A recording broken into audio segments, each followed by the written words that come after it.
So this afternoon, we have part 2 of the Adaptive Silviculture for Climate Change Network, or ASK, as Courtney called it this morning.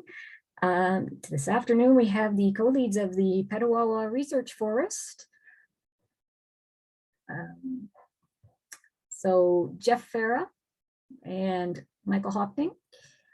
Jeff is the forest research officer with Natural Resources Canada, based out of Sault Ste. Marie. He specializes in research pertaining to forest biomass harvesting and forest silviculture. Jeff is a 2003 honors Bachelor of Forestry degree graduate from Lakehead University. He's proud to be the chair of the 2022 Canadian Institute of Forestry National AGM and Conference in Sault Ste. Marie. Welcome, Jeff. And Mike is completed an undergraduate and master's degree in forestry at Lakehead University in Thunder Bay, Ontario. He moved to Sault Ste. Marie in 2007 to work with the recently created Canadian Wood Fiber Centre. As a silviculture research forester with CWFC, Mike has had the privilege of working with some exceptional researchers and on several long-term research trials. Recently, Mike has been working as part of a team to investigate climate change effects and adaptive silviculture at the Peddlewa Research Forest. So, gentlemen, welcome. You're both muted at the moment, just to let you know. All right. Thanks. Thanks, Patricia. Yep. I'm going to open this up and get this thing going here. All right. Good stuff. All right, thanks everybody for coming back. Hopefully everybody's got full bellies and another cup of coffee.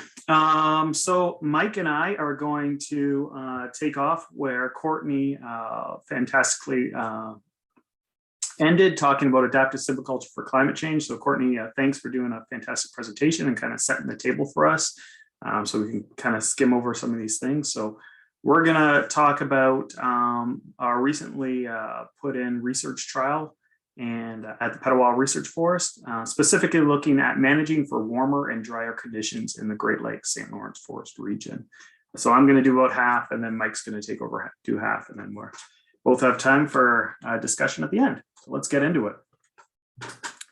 So, you know, we would have loved to have been there in person, but this is the world we live in. We're virtual. We've got about 40 minutes, hopefully, 32 slides, and then having a good discussion. So we're going to try and forgive me if I go a little quick, because we want to have a great opportunity for discussion at the end, but we're going to try and roll through this stuff. We've got a lot of information we've kind of packed in, but we're going to do our best.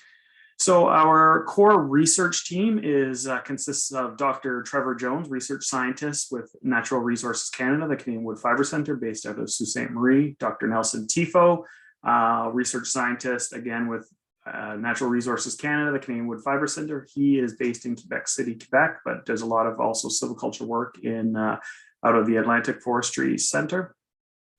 Myself and Mike, who Patricia did an awesome intro for us, we're based out of Sault Ste. Marie. Tim Barsanti, our forest research technician, is with us in the Sioux, and then Liz Cobb, who's the Peddlewa Research Forest Manager, on site at the Peddlewa Research Forest in Chalk River, Ontario. And, you know, big thanks to, there's many people that go into putting a giant research project in like this.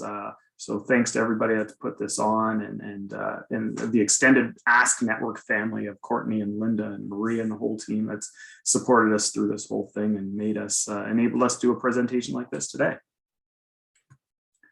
So we're with Natural Resources Canada. For those who don't know, it is a federal department committed to improving the quality of life for Canadians by ensuring the country's abundant natural resources and are developed sustainably and competitively. Within that, you have the Canadian Forest Service.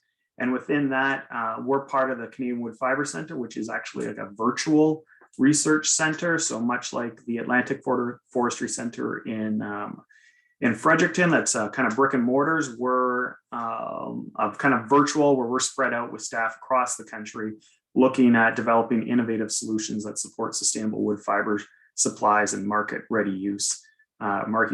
So we have a kind of that more of a focus on supporting the forest sector and forest industry in Canada with the research that we do. So obviously silviculture is a giant part of that. So we play into that. And just a shout out to if we have any students or professors online, that now's the time to get resumes in for summer jobs, for summer students. Please go to the Federal Student Work Experience Program found online and upload your resumes if you want to get have a summer experience with the federal government. So within this, we do have a climate change research mandate within the Canadian Forest Service. It's developing tools and doing research to study the impacts of forests in the forest sector with climate change, so carbon balance impacts, and also preparing suitable responses, so mitigation and adaptation. A variety of suite of tools and models and information can be found at the link below. And within the Canadian Forest Service, the Canadian Wood Fiber Centre and our Fiber Solutions Program wants to specifically look at modeling growth and yield of trees under global change and adaptive silviculture, and then getting into really a giant project like this. It's the operational scale silviculture for research to improve resistance, resilience, and or transform the forest stands to secure fiber production going forward into the future in the face of climate change. So the Great Lakes St. Lawrence Forest Region, let's start there. This is our focus and what we wanted to kind of study. So it's, as the name implies, this forest region follows the Great Lakes St. Lawrence Forest. The St. Lawrence Seaway all kind of surrounds the Great Lakes on the map here. It's that pink area shaded in, so butting up against the Acadian forest as well as the boreal forest to the north. And it's a mixed forest condition dominated by your white pines, your red pines. You've got red oak, red maples, your sugar maples, yellow birch, and white birch. So it's a mixed forest condition by the most part of things with this. And then the soils can go everything from deep glacial outwashes to up onto the Canadian Shield, where you get these thin, shallow, coarse soils. And that was kind of our thinking when getting into this, is thinking about those dry conditions on the majority of those, that undulated terrain, and how do you deal with this? So this research project is at the Peddlewa Research Forest. Our home is in Sault Ste. Marie. So the research forest is about 7 hours west of Sault Ste. Marie, and about an hour and a half east to 2 hours east of Ottawa along the Trans-Canada Highway. So the Peddlewa Research Forest itself, so it's a federally run research forest. We celebrated our 100-year anniversary in 1918. Back in we are part of Garrison Peddlewa, so we actually are on a Department of National Defense land. But back in 1918, they let a bunch of foresters come in and manage some of their woodlots, and from there we started putting in research plots, and we seconded about 10,000 hectares since that day. We've been studying everything from wildfire, silviculture, genetics, growth and yield, ecology, forest bioeconomy, and now climate change on the forest. So it's really a fantastic place where you can stand on the shoulder of giants and really buy time, which is incredibly invaluable when growing forests and looking at trees and things that evolve over 100 to 200 years. So it's a fantastic place to work, and we continuously do knowledge transfer tours, working with partner SFL, Sustainable Forest License holders in the area, and really work to get our knowledge and information out. And we also, our Acadia Research Forest, which is located just outside of Fredericton, is a sister research forest for the Peddlewa Research Forest. So climate change, as Courtney and everybody has been saying today, and as we all know, the climate is changing. And what do those changes, how are those changes going to impact our forest? We know the temperature is increasing. We know the temperature is increasing in the spring, fall, and summer. And so what does that mean for precipitation in the different seasons? Less snow, more ice, more runoff, more fires, more insects. We need to start thinking about this and preparing for this, because when you really get down to it, a tree that we plant this spring is more or less going to be alive for the next 80 to 150 years going forward. And so that tree is really going to see a variety of different conditions, growing conditions that its predecessors would have seen on that landscape and in those soil conditions. So what is happening? What is going on? So on the graph here gives you a little bit of perspective. This is historic precipitation and historic temperature, as well as modeled temperature and precipitation for the Peddlewa Research Forest area under climate change model RCP 8.5. So if you look at the bar graphs is precipitation. The dark blue is the modeled precipitation forecast for 2051 to 2080. And the light blue is the historic from 1976 to 2005. So specifically, when we're looking at this, you can start seeing our shoulder seasons, our spring, summer, our spring and fall and winter, we're getting more precipitation. Although in the summer months, that precipitation really drops off. And then if we look at the temperature, we see the temperature is going up about, from 3 to 5 degrees in this time frame.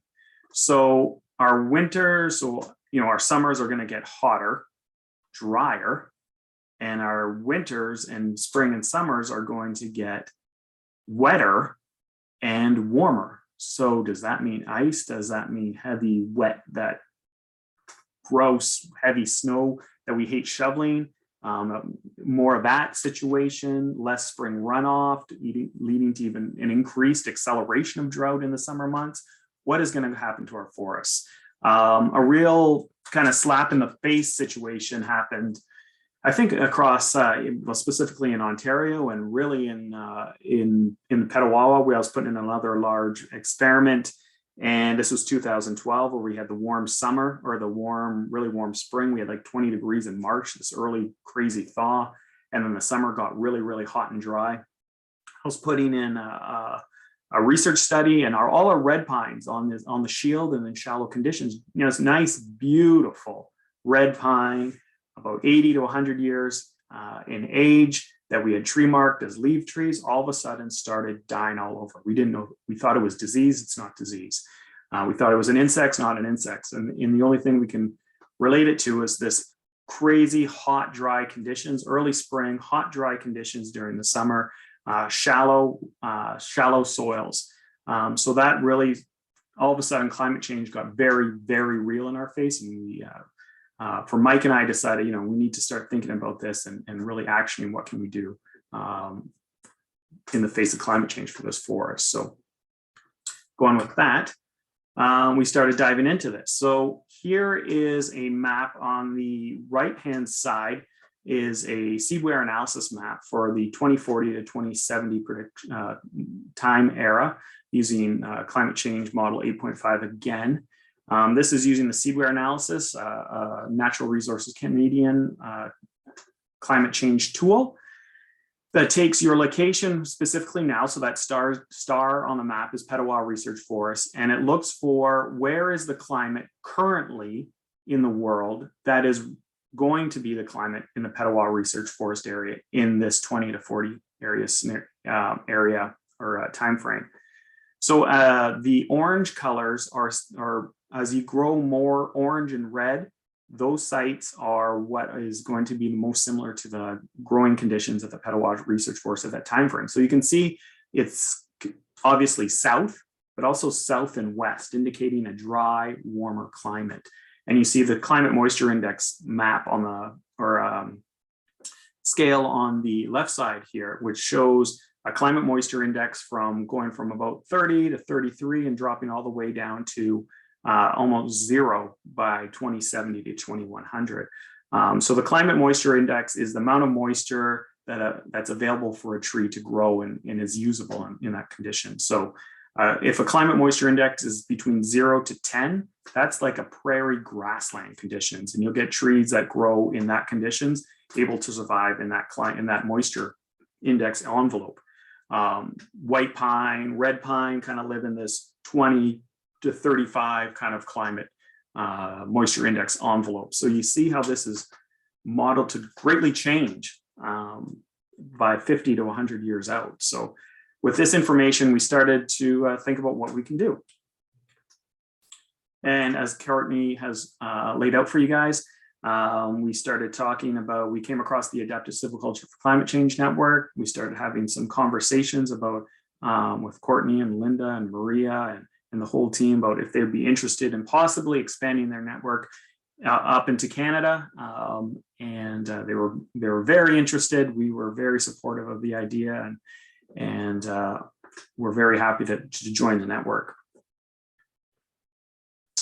So Courtney's gone through this, so I'm not going to go in depth about this. So as you know, there's the 3 treatments, so resistance, resilience, and transition. And then of course, the fourth, which is a control, no action. And as Courtney said, you know, what you're really talking about is your tolerance for risk and knowing for change. And again, I go back to that. A tree growing today is going to be there 100 to 150 years later. So what is your tolerance for risk for having that tree, that forest, grow under these conditions? You know, how much change are you willing to accept? You know, resistance, not a lot of change. You want to have it ready. Resilience, you're building in that flexibility. And then that transition is really like, okay, oh my God, we looked at this climate moisture index, you know, we're approaching a really dry, hot conditions, or a very drastic different conditions, you know, especially when we're talking about shallow, dry, coarse soils. What are we going to do about this?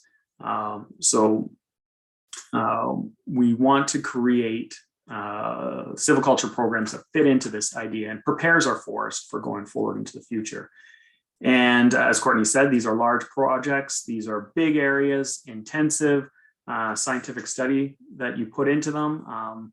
The replications in the area committed to doing this is not, it's not a small project. It's a big project. It's an expensive project, and it's one that we've had support from the federal government to really spend a lot of money and put a project like this in. So it's a lot of time, a lot of money, but I think it's very worthwhile going forward into the future. So we're part of the ASK network. So we're the Peddlewa research site, and we're focusing on that pine leading forest located in the Peddlewa forest, dealing with coarse, dry soils in this condition. So we're not talking about, just to elaborate more on this, so white pine stands, our stands are white pine leading, but we've got that red oak, white oak, that red oak, white spruce, red pine mixed in, you know, your poplar, your balsam fir, and your red maple growing underneath. You know, that's a real big problem for competition going forward into the future. Well, it's a problem now, but even more going forward into the future. You know, heterogeneous sites, soil depth and topography is constantly changing. We have slope, we have flat areas, we've got a little bit of outwash, we've got hardly any soils. You know, this changes from 30 meters, every 30 meters across the site. So how do you manage for that? It's very complex and very different as you move across the forest. So, which is the norm, as everybody knows that's worked in this area, it's the norm for this area. So how do you manage for this? How do you manage for such drastic change over a very changing landscape? So when we're talking about white pine forest in Ontario, you do uniform shelter wood. This consists of, you know, you're doing a tree marking. So it's you start off with a nice, healthy, say 80 to 100-year-old white pine stand, anything from, you know, 30 to 50 basal area. And you want to take, it's a multi-entry silviculture system. So you're going to go in a couple times to be able to get to your final removal and stand renewal site. So you've got your overstory, you go in, you tree mark, you're leaving your healthy overstory trees as your seed trees, going down to an 18 to 16 square meters in basal area, leaving some of your healthy white pine trees over top as seed trees and creating a nice light level for your understory. You go in, do that first removal, take out all the trees and the undergrowth underneath. You do your site prep, your chemical tending, you plant your trees, hope for also seed to fall, and you get your natural regen as well. So you've a nice healthy white pine forest coming up underneath. Once those trees reach about 6 meters in height, it's evade the white pine weevil situation. You'll go in and do another cut and remove that overstory trees that you left originally. Take them all depending on your stand, or take a proportion of them and then let the understory grow a little bit more, and you'd come back for your final removal as well, leaving yourself hopefully with a nice healthy white pine regeneration stand underneath your forest that's good to go for the next 80 to 100 years. But what are some risks to this? As every forest, when we're thinking about climate change, that wet snow, that frost, the wind, increased competition from your persistent red maple that seems to be able to grow anywhere. For us, it's that balsam fir layer that comes up underneath and then dies out in 20 years, but it's a high competitor when you're trying to establish forests. So how does all this play in and go into the future for under climate change? And I'm going to turn over to Mike, and he's going to get into some specifics of our thinking around the silviculture of what we hope to do with what we are doing with climate change in mind. Mike? Great. Thanks, Jeff. Hello, everyone. It's a pleasure to be here with you today, or virtually here with you today. Patricia, thanks for the introduction and the invitation for us to present here. And thank you to Courtney for the great overview presentation this morning. So we'll try and build off of that as we're doing on our specific site here. So Jeff has given a good background to kind of how we got to doing this project. And I'll go through a bit more in depth of what we're actually doing in our project and where we are up to date up to this point. So as Courtney mentioned, each of these projects is launched with a workshop. Ours was held in 2019 in Pembroke, and it was generously hosted by the Canadian Institute of Forestry, FP Innovations, and the Friends of the Peddlewa Research Forest. So each one of these workshops has a similar format and is facilitated by the leads from the Ask Networks. We were fortunate to have Courtney, Linda Nagel, and Maria Genobiak come to work with us on our workshop. So the first day of these sessions is really largely a knowledge exchange event. So we had quite a few people from practitioners, foresters, researchers, other interested parties from the region come to our workshop.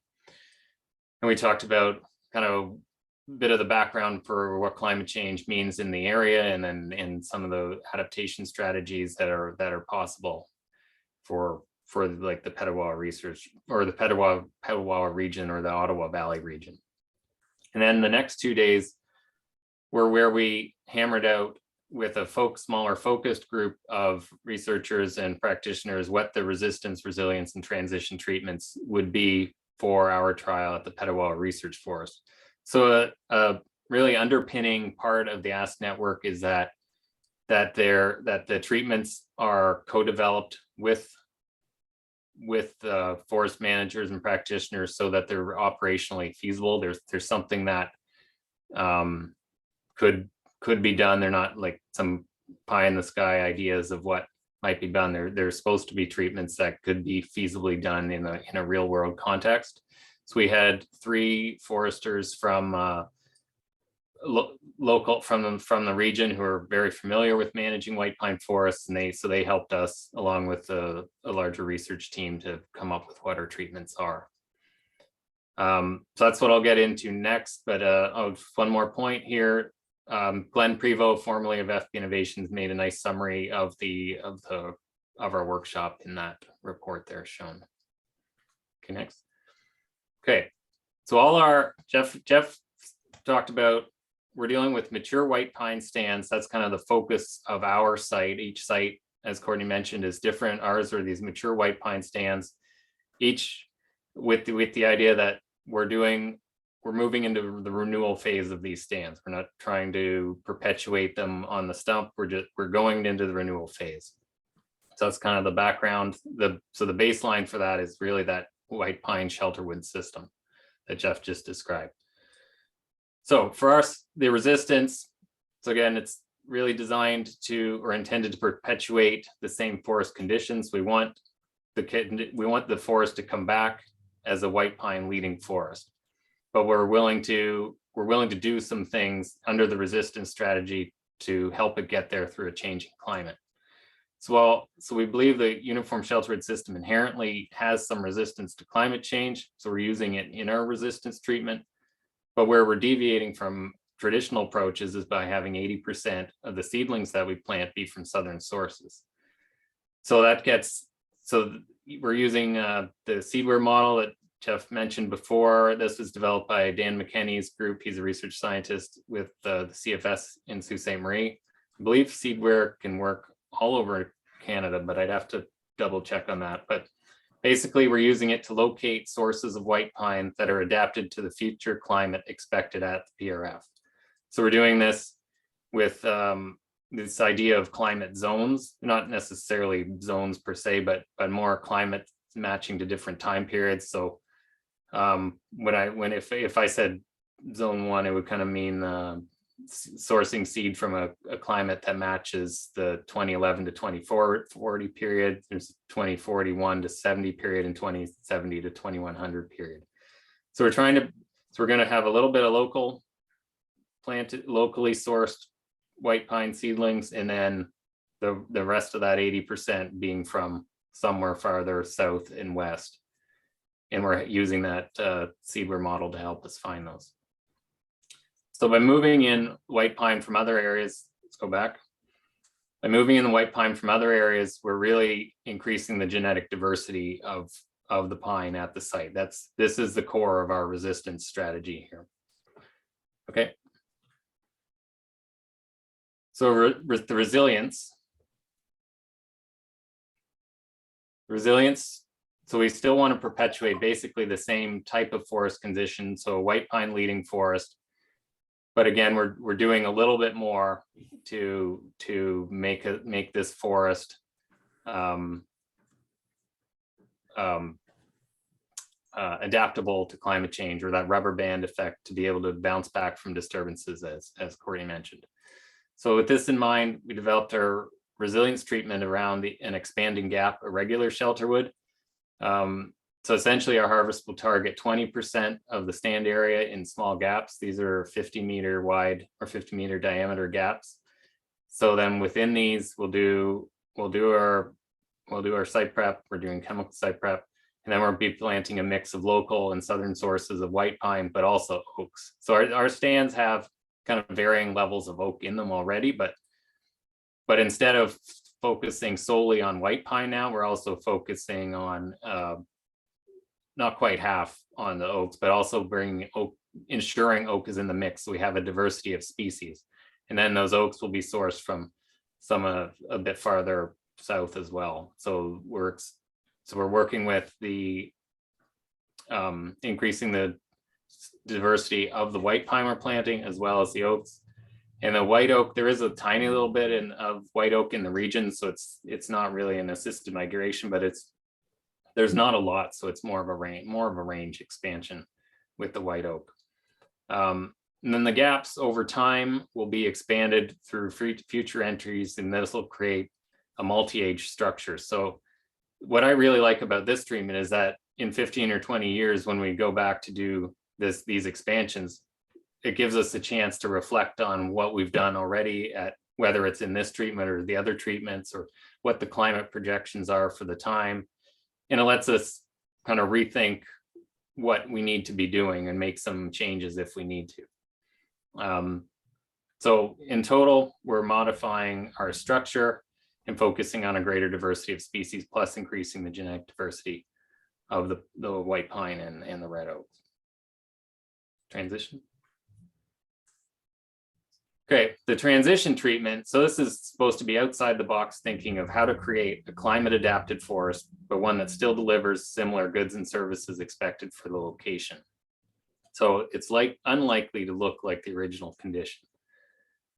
It's saying, we know what things are coming. We're gonna not take a slow approach and kind of tweak things over time. We're just gonna jump headfirst into trying to create a climate adapted forest. So for our transition treatment, we're going to step away from white pine and take a fairly drastic step of clear cutting our stands. So this gives us the chance to implement these large changes right now. So the open conditions will be suitable for red pine and oaks, and we're replacing the white pine with pitch pine. So pitch pine is a species that grows on some rough and dry sites, but currently is only in some isolated pockets in Canada. So this is a range expansion strategy for the pitch pine. Overall, our strategy will include assisted migration, increasing tree species diversity, and increasing the genetic diversity of the red oak. So on the slide here, we have shows our percentages of the different species. These might look a little odd, but they're more based, the proportions were based on stems per hectares, so they just don't convert nicely to percentages. But yeah, basically, we do have a pitch pine genetics trial. It's, I don't know, it's maybe 20 years old, that's on the PRF, and those trees so far are doing all right. So we're encouraged that they won't be given too much of a climate shock when we do move them up. And the pine and oak, or the pitch pine and oak, is a natural forest assemblage that occurs in the States. So it's kind of moving that type of forest up into our area. Okay, next. Okay, so as with many studies, we'll have a control that serves as an untreated reference condition. So for the sake of the study, these areas will be the same size. So basically the same treatment size, and we'll have the same number of measurement plots in them, except there will just be no harvesting or renewal treatments done to them. But it's kind of goes hand in hand with most trials, is to have a kind of a no action control. Next. But one aspect of our study, and this goes back to saying that all our treatments, we came into this thinking we're renewing these stands completely. So then we have to think, okay, what's a good benchmark for our treatments with that in mind? So for us, the untreated no action stands are not really the best direct comparison to either existing policy and practice, nor to what we're doing in our resilience, and transition treatments. So for this reason, we're deviating from the other ask sites and also including what we're calling the business as usual control. So this will be, again, another fully replicated treatment, which will be a standard implementation of the uniform shelterwood system, basically exactly the same structurally as the resistance. But for our renewal, we're only using locally sourced seed, and then whatever we get from natural regeneration as well. So other than seed source, this is identical to the resistance treatment. Okay, next. Okay, so we've talked about, now we've gone through all of our different treatments. So now we're into kind of the fall of 2019, and we're faced with, where are we going to put this at the PRF? So Peddlewa Research Forest is about 10,000 hectares. If we go through the calculations of treatments and reps and stuff, we needed about 200 hectares to work with. But pine leading forests make up about, well, there's water for one at the PRF, so we exclude that. Pine leading forests are about 33% of the forest area. And then of course we have heterogeneous conditions in this part of the world. So Courtney mentioned the ideal is to have heterogeneous or homogeneous conditions upon which to apply the site.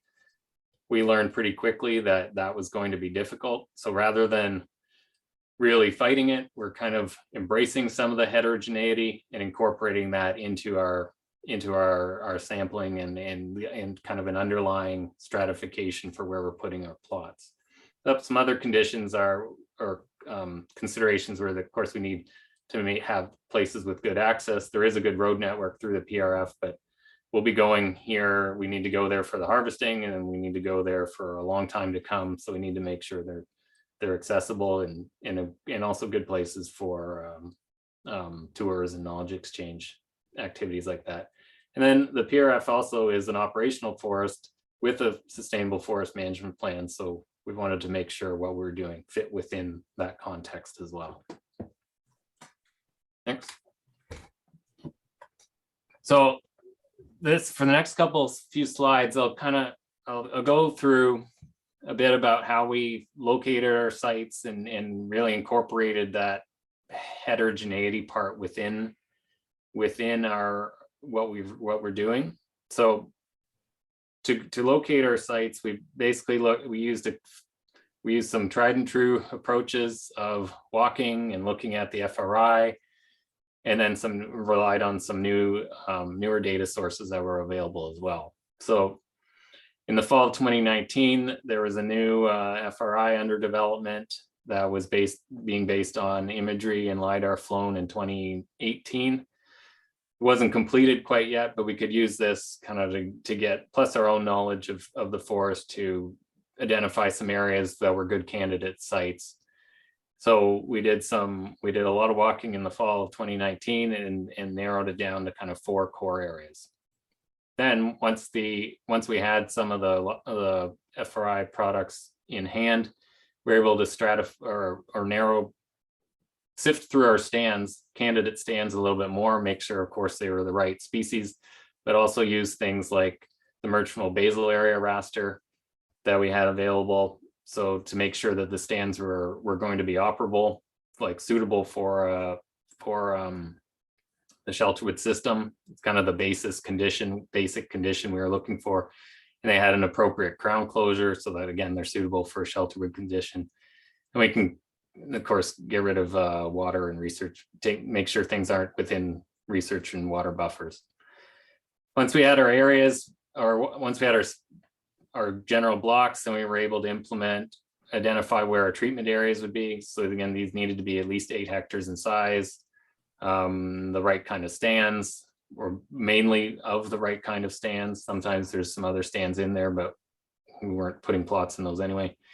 And then we're assigning our treatments to those areas, those delineated areas. Then as far as, so this is where it gets into kind of adapting to the heterogeneity we have.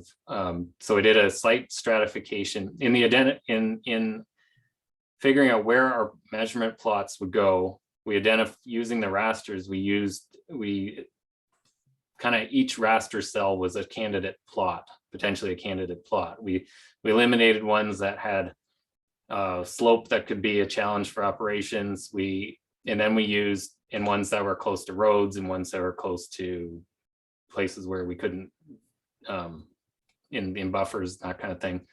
But for the rest of them, they were stratified in 2 ways. So we used merchantable basal areas as kind of a surrogate for productivity. So the amount of what was growing there in each one, and assigned 3 different classes. And then the same to get it at a moisture gradient, we used a topographic wetness index that was derived from our digital elevation model. And again, assigned 3 classes. So these three classes of each, so we have 9 different levels. Each of these levels is assigned to a potential plot. And then we randomly selected plots from across these range of conditions. So within each treatment, we know within each treatment, we know we're capturing a range of conditions with the data that we collect. So in the end, we'll be able to, I think, we'll be able to say our results from this study doesn't apply to just one condition of white pine forests. It applies to a wide range, and we might be able to pick up some differences with some of these different site factors in there as well. Next. So this is kind of the same thing, but just in a more graphic. So we found candidate stands, walked them. Green ones are ones that were suitable based on species. We used slope, topographic wetness index, merchantable basal area to narrow things down farther. Next. We identified potential plots within the areas that we wanted to work in. These were each assigned the different classes of merchantable basal area and topographic wetness index. Once we had our treatment areas as well, we were able to do a random selection of where we wanted our measurement plots. So we ended up with, we have 7 in each treatment except for the resilience. So there we're creating gaps. We have a kind of a harvested and then an unharvested condition. So what we're doing is pairing plots. So we have a plot that goes in a gap, and then a plot that's out in the rest of the untreated forest. So in total, we've committed 212 hectares to this study. Our area that's up for renewal treatments will be 135 hectares because we don't have to do renewal in the control. treatment, and then we're doing, and that's based on 20% of our resilience where we have these gaps. And then a total of 168 measurement plots. Yep, next one. So all told, this is basically where we're at with the forest. We have 4 different blocks across the site. Next. And then, so in terms of what we're collecting, the information we're collecting, like Courtney said, there's some basic things that each site needs to deal with or needs to do. That's so that eventually there's these cross-site analyses that can be done. So we know we need to collect information on overstory, midstory, the ground layer.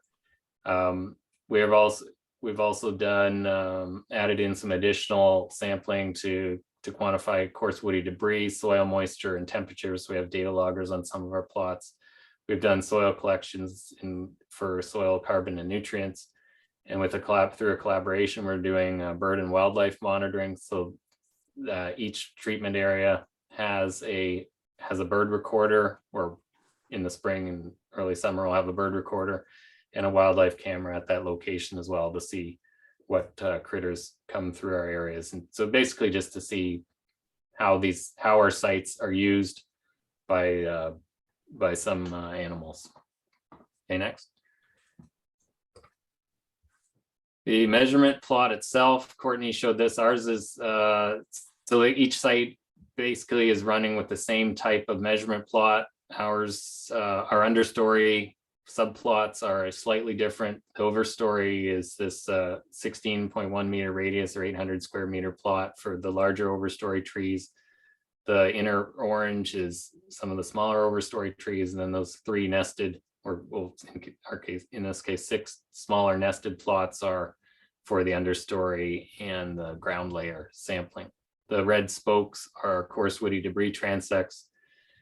And then each plot, we also did 2 small soil pits outside of the sampling area, outside of those smaller circular and square plots to where we collected organic horizons, upper mineral soil, and a kind of a mid-range mineral soil sample. And then at 1 measurement plot per treatment, we have a data logger set up that's collecting soil moisture and soil temperature. And oh yes, and we've also done canopy photos for a leaf area index and light. So kind of basically to quantify all these things through time. So we've done, so go on to the next one.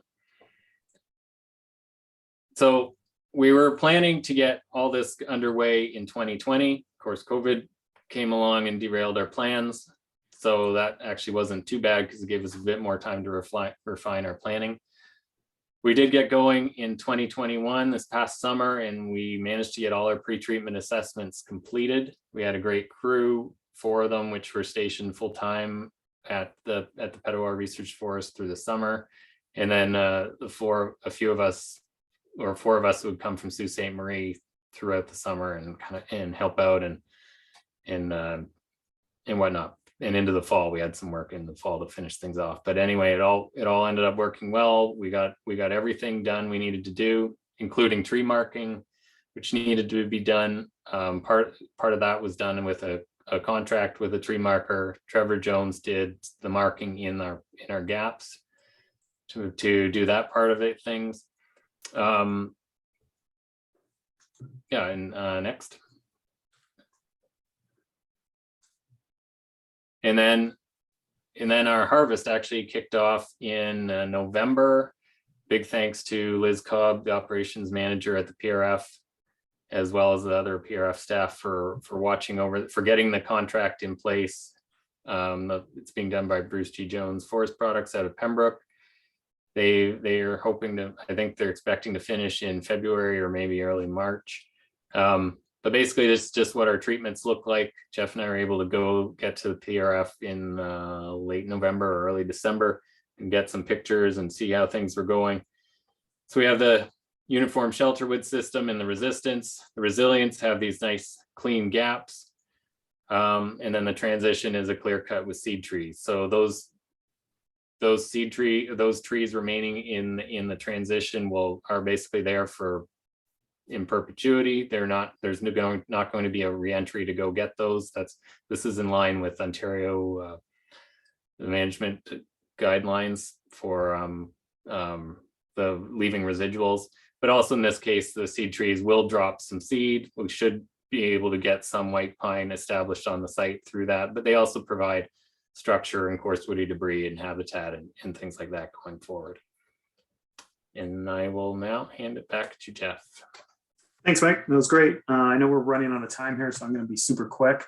What I want to reiterate here is we're doing, like Mike said, this seed assisted migration trial. So we're working with the Forest Gene Conservation Association of the Ontario Forest Gene Conservation Association to procure seed from all these southern seed sources. So that means going down and working, going down into the US and finding seed sources that will be put into our study, which is going to be interesting because the US, much like Canada, doesn't really have a seed network. So we're kind of pioneering, per se, the investigation into going and finding these. How do you go and find these seed sources? So we're working closely with our Ask Network partners, Courtney and different geneticists, to go out and find nurseries, find sources, create a network that's going to enable us to put these seed sources in. So I think there's something that NRCan can take forward going forward into the future is a seed transfer policy that needs to be looked at closer with the United States. And it's going to be interesting. So we're heading into that into the spring, so stay tuned. So the timeline, everything's getting harvested. Right now, we've got site prep this spring, chemical site prep in 2023, and getting our seed, starting that growing, and those will go into the ground in 2023, and long-term monitoring going forward into the future. Close collaboration. We can't do this without partners. It's a fantastic network. We're happy to incorporate as much people as we can into such a large project and carry this forward going forward into the future. And with that, we can open it up for discussion.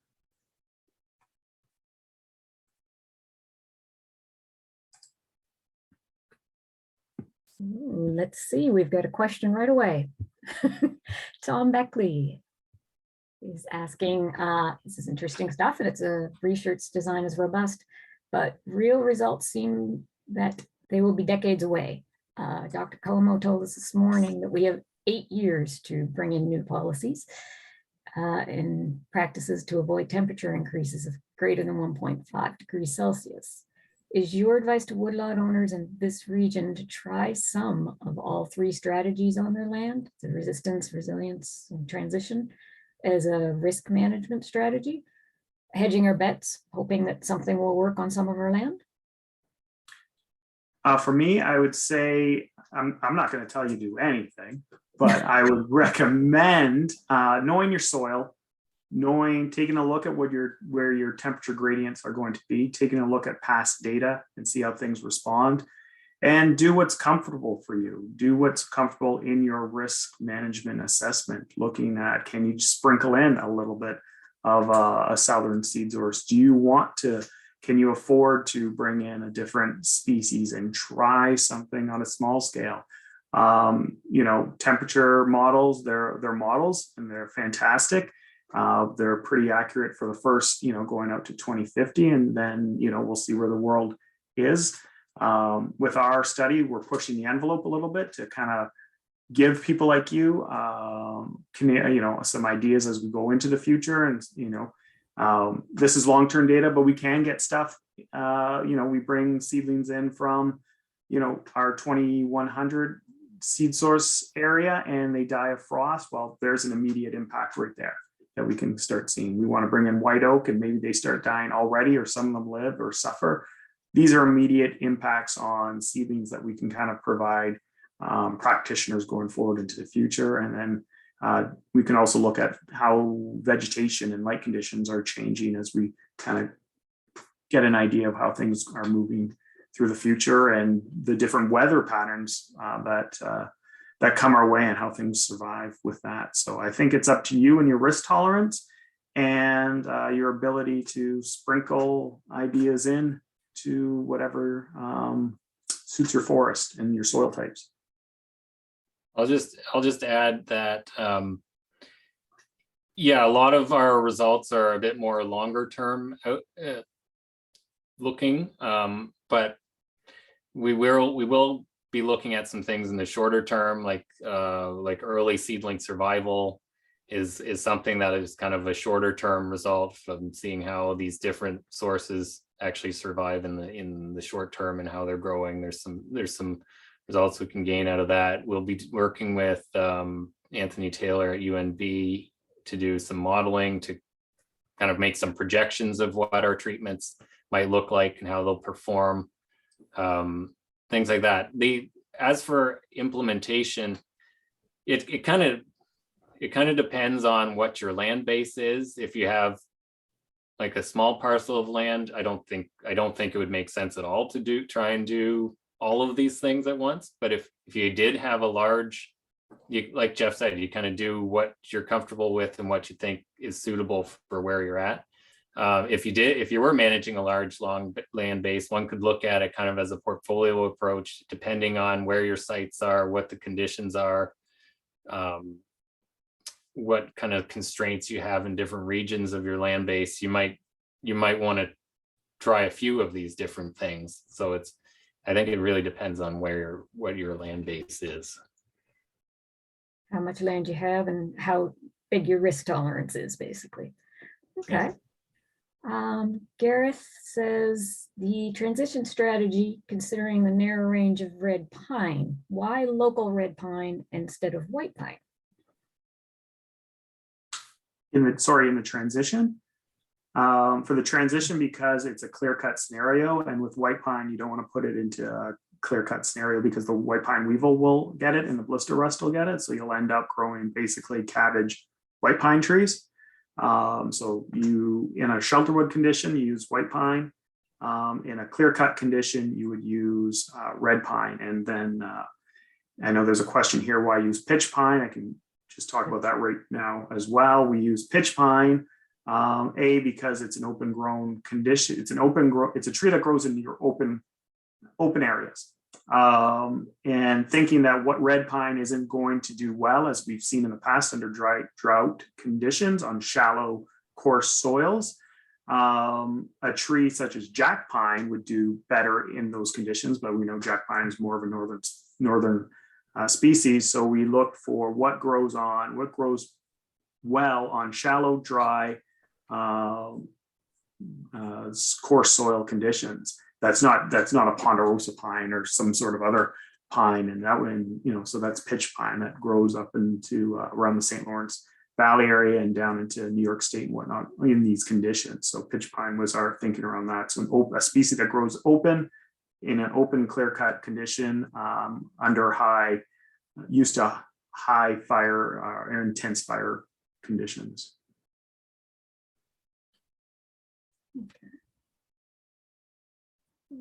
Next question from Julie. Are the seedware future climate maps publicly available somewhere? So Seedware, there is a website, I think it's seedware.com or .ca. It allows people it is online, so people can go use it themselves. Also contacting the Dan McKenney and his group, if there's any issues, I'm sure they would be very open to helping someone with it as well.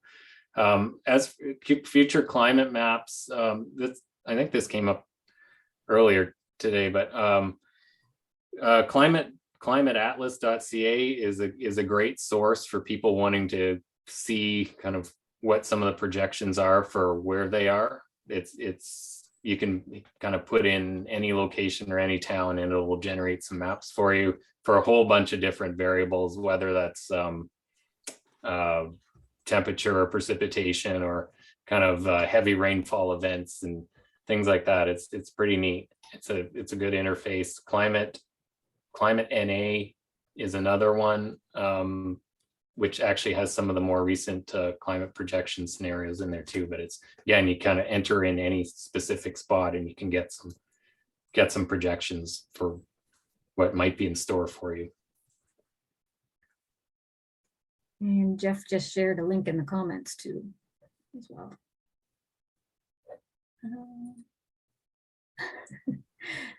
Tom, who asked the first question, says that his land base is 60 acres of dying balsam fir.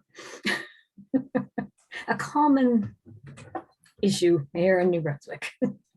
Yeah. So again, look at your soils, look at where the climate's going, and what's a possibility to grow there instead of the balsam fir.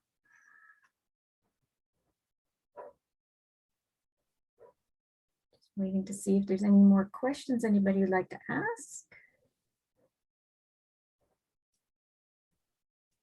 It's a project that we'd love to, if we had more time and energy, is, you know, put something in at the Acadia Research Forest in a duplicate kind of scenario. But you know, people have more questions going forward into the future. Please reach out and let us know. We've got colleagues out of the Fredericton office that are more familiar with the area in New Brunswick and whatnot. I know Mike has a pile of silviculture trials out there as well. So we're always open to talking and lending ideas. And I think, you know, under climate change and everything else, it's being part of these large networks that we can talk and say, hey, what works? What doesn't work? What do you have any hints about what might go forward into the future? And that's going to be our secret to somewhat success, I think, finding our way through this. That is very true. Well, Yeah, and we're going through this effort of, we're happy to go through this effort of putting this thing in, but we're also hoping that there's other researchers or people or interested folks that come and kind of build off of what we're doing. So whether that's kind of a short-term study looking at, I don't know, the presence of understory plants, or, you know, it could be anything, or some of the early growth effects of the seedlings and stuff like that. They're getting at some of these shorter term questions or building things onto what we're doing. We're kind of see this as we're making this research platform that a bunch of other stuff can be based on, and we are connected. This site is the center's contribution to the Silva 21 initiative that's being run through the some of the universities, and so there'll be some work related to Silva 21 that's based on what we're doing and stuff. So we're hoping things get on as time goes on, and it's in a place to generate some ideas. What we came up with for our treatments certainly aren't the only ways that white pine leading forests might be managed under a changing climate. It's the ones that we came up with that we thought we could employ, and we're going to give it a shot.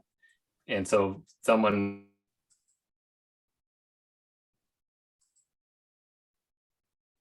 these kinds of things on my land base. You froze there for a second, Mike. But thank you, Patricia. Okay. And I had great things. Thanks for hosting us. And Gareth, I see your comment here, and we'll look into that at the Acadia Research Forest as well. Perfect. Thank you both very much. That was an excellent presentation. Next on our agenda is actually myself. Just going to share my screen.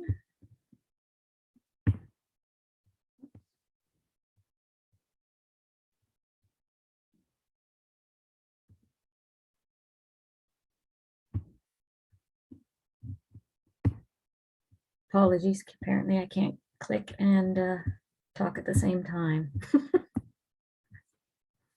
But sorry, I have too many screens open at the moment. Well, Courtney, Mike, and Jeff have spoken about a very large research project that it's been ongoing for a number of years and will be continuing for quite some time. This afternoon, I'm going to talk about a project that the New Brunswick Federation of Woodlot Owners has been leading for the last 3.5 years, called the Building the Capacity of New Brunswick Private Woodlot Owners to Adapt to Climate Change. And this free conference is actually a part of that project.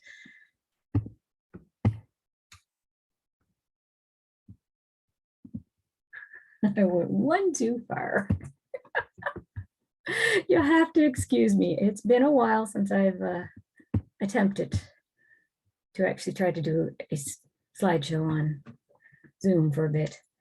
So as I was saying, this project is supported by the funding from Natural Resource Canada's Building Regional Adaptation Capacity and Expertise Program, also called BRACE, and also with funding from GNB's Environmental Trust Fund, and through work by our project partners, Community Forests International, University of New Brunswick, and the New Brunswick Department of Natural Resources and Energy Development as well. For simplicity's sake, we do call this the Brace Woodlot Owner Project, just because building the capacity of New Brunswick private woodlot owners does get a little long. So also, we'd like to acknowledge that several of the slides used in this presentation involving climate data have been shared by the Canadian Climate Data, climatedata.ca. They're an excellent resource for historical climate information and for future climate modeling. So our project objective is to build the capacity of woodlot owners to make management decisions that are adapted to climate change through education and implementation of best practices. The result will be forests that are more climate resilient, and a resilient forest is an important component of a healthy ecosystem. Whatever the goals you have for your woodlot may be, whether it's increasing timber volume, creating wildlife habitat, or just for your own recreation, the same best management practices can apply to how you manage your woodlot. And remember, what was considered best 30 years ago may not be what the experts agree upon today. The primary target audience for the training and implementation are foresters and forest technicians who prepare private woodlot management plans, and the woodlot owners who will implement the recommendations. Private woodlots account for about 30% of New Brunswick's forests, and there's over 42,000 private woodlot owners in New Brunswick. Specifically, we want to train foresters, forest technicians, and woodlot owners to use and incorporate New Brunswick generated climate change adaptation guidelines and tools in woodlot management plans and ongoing silviculture practices.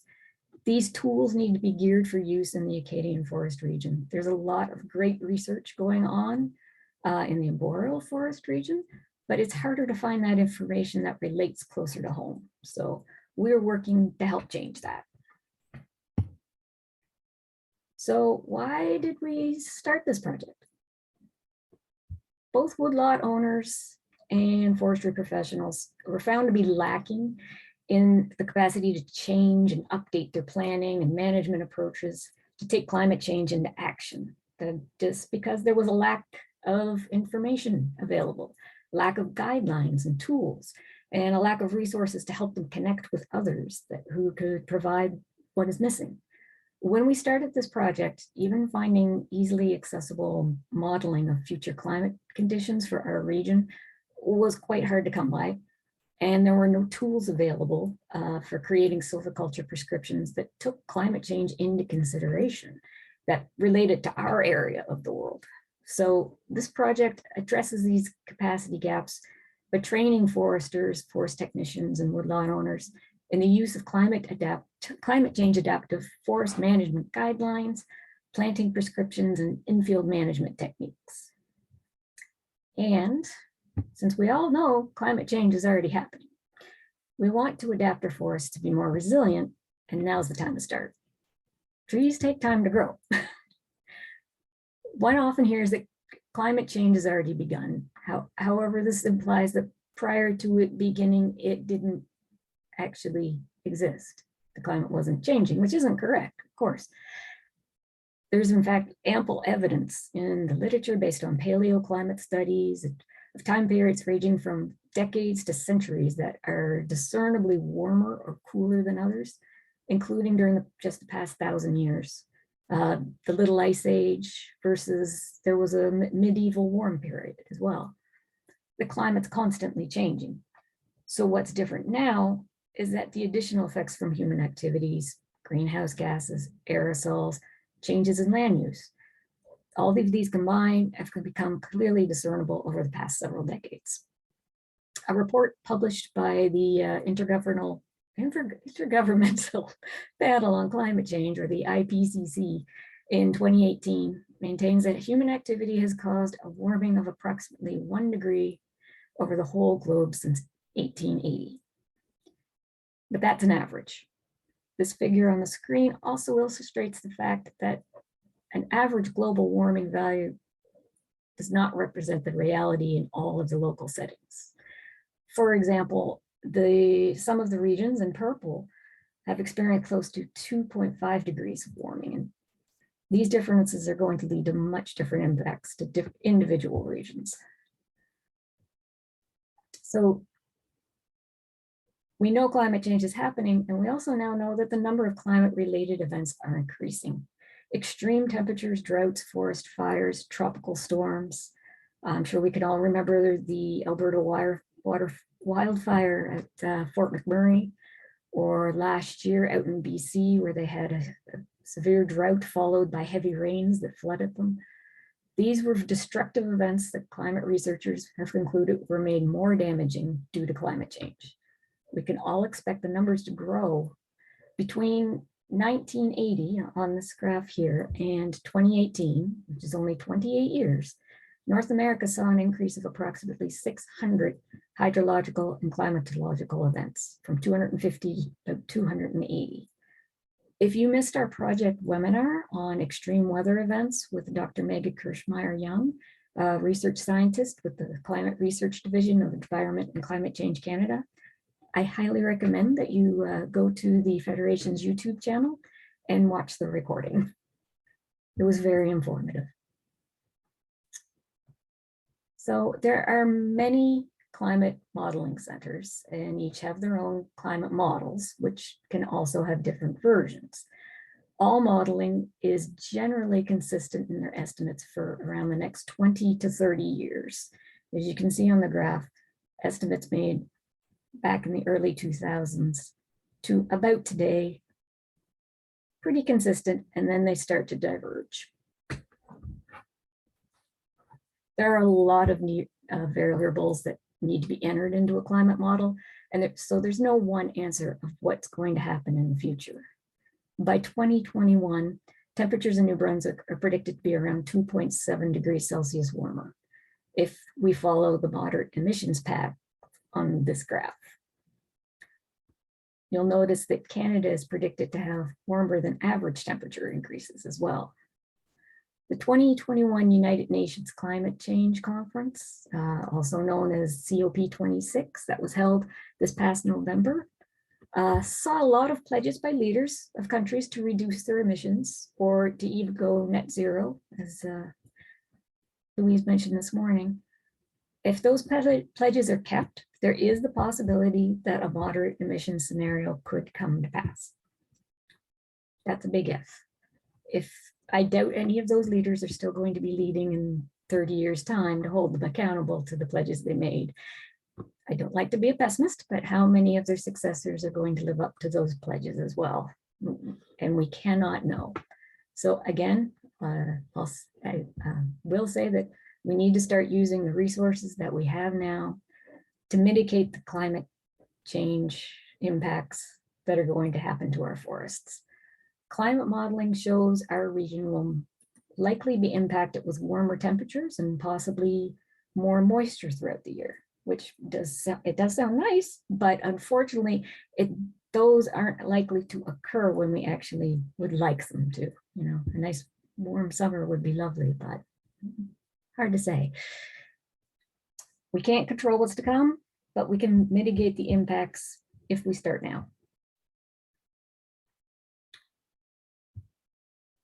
Uh-oh. I've broken my own slide. So that's enough of the why this project came to be. Now let's talk about the 4-year project plan. To begin, we surveyed New Brunswick woodlot owners and create a baseline to track changes in capacity and management actions, and develop climate change adaptive silviculture guidelines. We also plan to host workshops and webinars, and develop training videos for foresters and forest technicians and woodlot owners to build owner capacity to implement management plan recommendations and to use in-field guides and tools, and to also develop 4 case studies. We'll get into that in depth a little bit later. So one of the most important aspects of the project was understanding the capacity of woodlot owners to respond to and manage their woodlots in conditions generated by a changing climate. To assess this, the New Brunswick Federation of Woodlot Owners distributed through its 7 marketing boards, through email and face-to-face invitations, to complete a woodlot owner climate change adaptation capacity survey. This happened between February and May in 2019, and respondents could complete the survey in French or English via SurveyMonkey or paper. The invitations generated a convenient sample of 200 completed surveys. The survey establishes a baseline on which the project partners could assess changes in understanding, capacity, and management actions over the project's time. Survey results also guided the project team on how to design the workshops, webinars, and silviculture tool content and approaches to updating management plans. So what did we ask them? There were 39 questions on a wide range of topics, which included population dynamics, climate change knowledge, awareness of forest health issues in New Brunswick, knowledge of New Brunswick forests and their management, community engagement and enjoyment, and values, beliefs, and interaction with the land. It did cover a lot of different topics. Now, what did we learn? Survey respondents were predominantly male, 78%, female, 19%. The woodlot owners who completed the survey actually distribute very well by age, very similar ratios at each of the age categories. Several survey questions measured forest values. And in New Brunswick woodlot owners answering the survey felt strongly, about 98% of people, that it's important to maintain the forests for future generations. And a strong majority of woodlot owners are concerned about climate change. Just over 68% of respondents were very concerned, 38%. Sorry, I read that wrong. Just over 68% were concerned or very concerned about climate change. A majority of woodlot owners who completed the survey believe climate change is already affecting New Brunswick forests, 75%, which there were 12% disagreeing and 13% not sure, but still at the time, remember this was a couple of years ago, it was actually pretty encouraging to know that many people believed. So critical to the climate change adaptation capacity building project is understanding woodlot owner readiness to adjust to their management and operating and silviculture plans. In answer to the question, have you considered climate change when preparing or updating your private woodlot management or operating plan? 21% of the survey respondents said they considered climate change when coming up with their plan. 32% said they had not. 16% were thinking about it, but not sure how to proceed, while 10% would do it if there was guidance on how to do it. And another 10% said they would do it if provincial silviculture funding supported it. These results are also encouraging, suggesting almost 40% of respondents were open to incorporating climate change into woodlot management efforts and the kind of support being developed as part of this project. It's also likely that the 21% who say they already incorporate climate change into their woodlot management would also find the resources and support helpful to their efforts.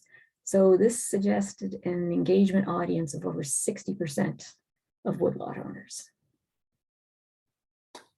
So next step of our 4-year plan was develop climate change adaptive silviculture guidelines. Now, this includes creating a silviculture prescription tool that's easy to use. It takes climate change adaptation and carbon storage into consideration. So the climate adaptive silviculture prescription tool is a decision tree document that guides the user into best practice silviculture management for a woodlot. A bit of a choose your own adventure. It's available on the Federation website in both English and French, along with 2 companion documents, one that explains the silviculture terms used in the tool, and one that provides more information about how we can expect our region to be impacted by climate change in the future. We have tested using this silviculture prescription tool on 2 field days with groups of about 20 people each, and the feedback has been very positive. After this presentation, there's going to be a panel discussion that includes Gareth Davies, the creator of the Climate Adaptive Silviculture Prescription Tool, and Megan DeGraff, who aided in creation of the tool, edited it, and wrote the 2 companion documents that go along with the tool. So if you have any questions related to the tool, please feel free to write them in the Q&A box right now, and we can ask the experts a little later this afternoon. Now, developing the climate change adaptive silviculture guidelines also includes updating the codes of practice used by the marketing board staff to include climate change adaptation when creating silviculture management plans for owners. And it also includes updating the silviculture program guidelines with Department of Natural Resources and Energy Development to include climate change adaptive prescriptions and program requirements in the New Brunswick Private Woodlot Silviculture Program. Our project included an advisory committee that was fortunate to consist of knowledgeable people from various groups: woodlot owners, marketing board staff, forestry researchers, and members of the DNRED staff that happen to be involved in the yearly edition of the New Brunswick Private Woodlot Silviculture Program Manual. So it over 200 silviculture management plans created for woodlot owners now include climate adaptive information so far, and approximately 100 more are getting added every year. And now the DNRED program manual also includes information about climate adaptation as well. So we had a tool, we had updated guidelines, and then we needed to get the information into the hands of woodlot owners and forestry professionals that needed it. So the next piece of the project plan were to host workshops and webinars and develop a series of training videos. These were designed to aid forestry professionals and woodlot owners to build owner capacity to implement management plan recommendations and to use the in-field guides and tools. In addition to NBFWO hosting a series of 4 informational webinars, 2 field days, and our previous conference 2 years ago, our project partner, Community Forests International, produced a series of 5 bilingual informational videos. The first 2 videos explore how our forests are changing along with the climate. And the final 3 take a practical look at 3 woodlots and discuss the possibilities to make them more resilient in a changing climate. They're not only informational, they are also visually stunning. The video series and recordings of all of the webinars and events that we've done through this project are available to view on the Federation's YouTube channel. So, next step is to develop 4 case studies, or more accurately, develop a case study of 4 woodlots. Our original project proposal had indicated 4 case studies, but it just made more sense to combine them into one study that explores 4 different woodlots. The first thing I should point out about the case study is that it's going to continue to be updated for years to come. Usually a case study looks into a specific issue and draws a conclusion, but forests do not evolve at the pace of a standard case study. So we have 4 woodlot sites used for the case studies. Each one is in a different ecoregion of the province. They have their own unique features and site conditions, yet are still considered quite typical New Brunswick woodlots. Any woodlot owner in New Brunswick should be able to find similarities to their own woodlot with at least one of these sites. Whether they have a lot of balsam fir and are wondering what to do with it, or they want to add some species diversity to a solid woodlot stand, or perhaps they're dealing with a large, damp, mossy area. We at the Federation have a wish list of additional projects and an education extension that we'd like to perform. Being a nonprofit does mean that some items will remain wishes for now, but we are hoping to be able to add additional woodlot sites in additional ecoregion zones throughout the province to expand the data set that this study will provide. If there happen to be any groups here at the conference that would be interested in exploring a partnership to expand the study, please do get in touch with myself or Susanna. So the generous woodlot owners of the 4 sites have allowed us to set up a study area on each of their lands. That study area is approximately 3 acres of a relatively homogeneous stand type that then is divided into approximately 3 1 acre plots.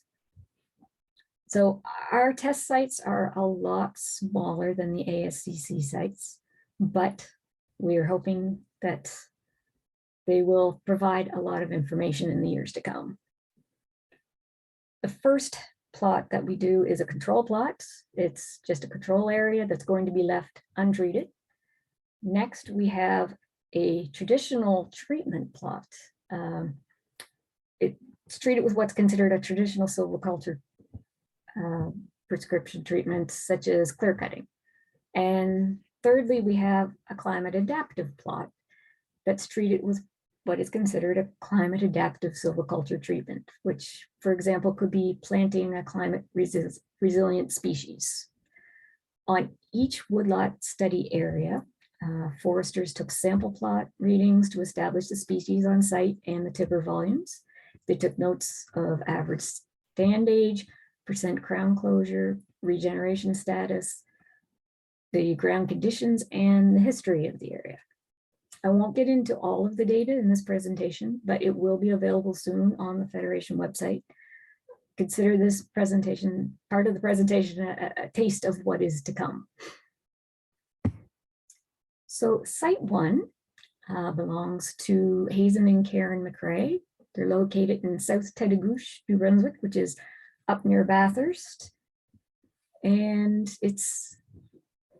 the species on site are spruce, balsam fir, white pine, red maple, sugar maple, white birch, and oak. It has moderate drainage, good operability because there's no slope or rockiness.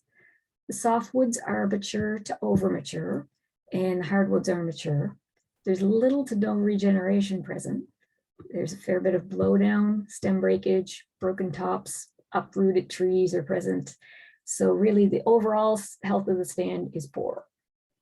The traditional treatment that we implemented in one plot is to clear cut the area. Remove all the merchantable lumber with the goal to salvage volume as the stand is over mature with moderate to poor health. The climate adaptive treatment that was done was to remove all the softwoods, retain the sugar maple and the yellow birch, and to scuff up the soil as much as possible during harvest to create favorable seed beds for the birch and the maple regeneration. So the overall goal in that plot is to encourage the establishment of long-lived climate adaptive species using existing mature trees as the seed source. Site 2 belongs to Jorg and Gloria Baylor, and it's located in Grand Lake, New Brunswick. And as you can see in the pictures, Grand Lake is right there, and there's our plots. So species on site here are spruce, balsam fir, white pine, red maple, white birch, and oak, but in a different sort of setting. Similar species to the first site, but a different, very much different setting. So it's a well-drained site. Again, good operability with little to no slope, but little to no intervention has been taken place, except some of the areas were pre-commercially thinned. Here, the traditional treatment was a shelter woodcut to retain good quality white pine, remove all the balsam fir, spruce, and poor quality hardwoods. The goal on the traditional treatment site was to salvage the fir and the spruce volume before it was lost to maturity and encourage white pine regeneration. On the climate adaptive treatment plot, we removed all balsam fir, spruce, and poor quality hardwoods, retain the white pine where present, and also plant red oak seedlings in the openings to protect them and protect them from browse with a protective sleeve. There was evidence of a lot of deer in the area. So without that protective sleeve, they wouldn't have done well. The goal on the climate adaptive treatment site is to increase the diversity of the climate adaptive species throughout planting of red oak seedlings and acorns. Our third site belongs to Conrad Leroux, located in Windsor, New Brunswick, over in Carleton County. This species on site here, there's quite a few, because this area was clear cut, I think about 20 years ago. I may have to check with Anne on that.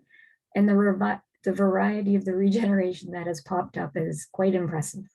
So there are spruce and balsam fir and cedar, sugar maple, red maple, yellow birch, white birch, beech, trembling aspen, large tooth aspen, ash, ironwood, and pin cherry. And those are just the ones that had a significant quality of to take note. Here, it's a southeast slope that's well drained. Again, good operability. So the area was clear cut previously.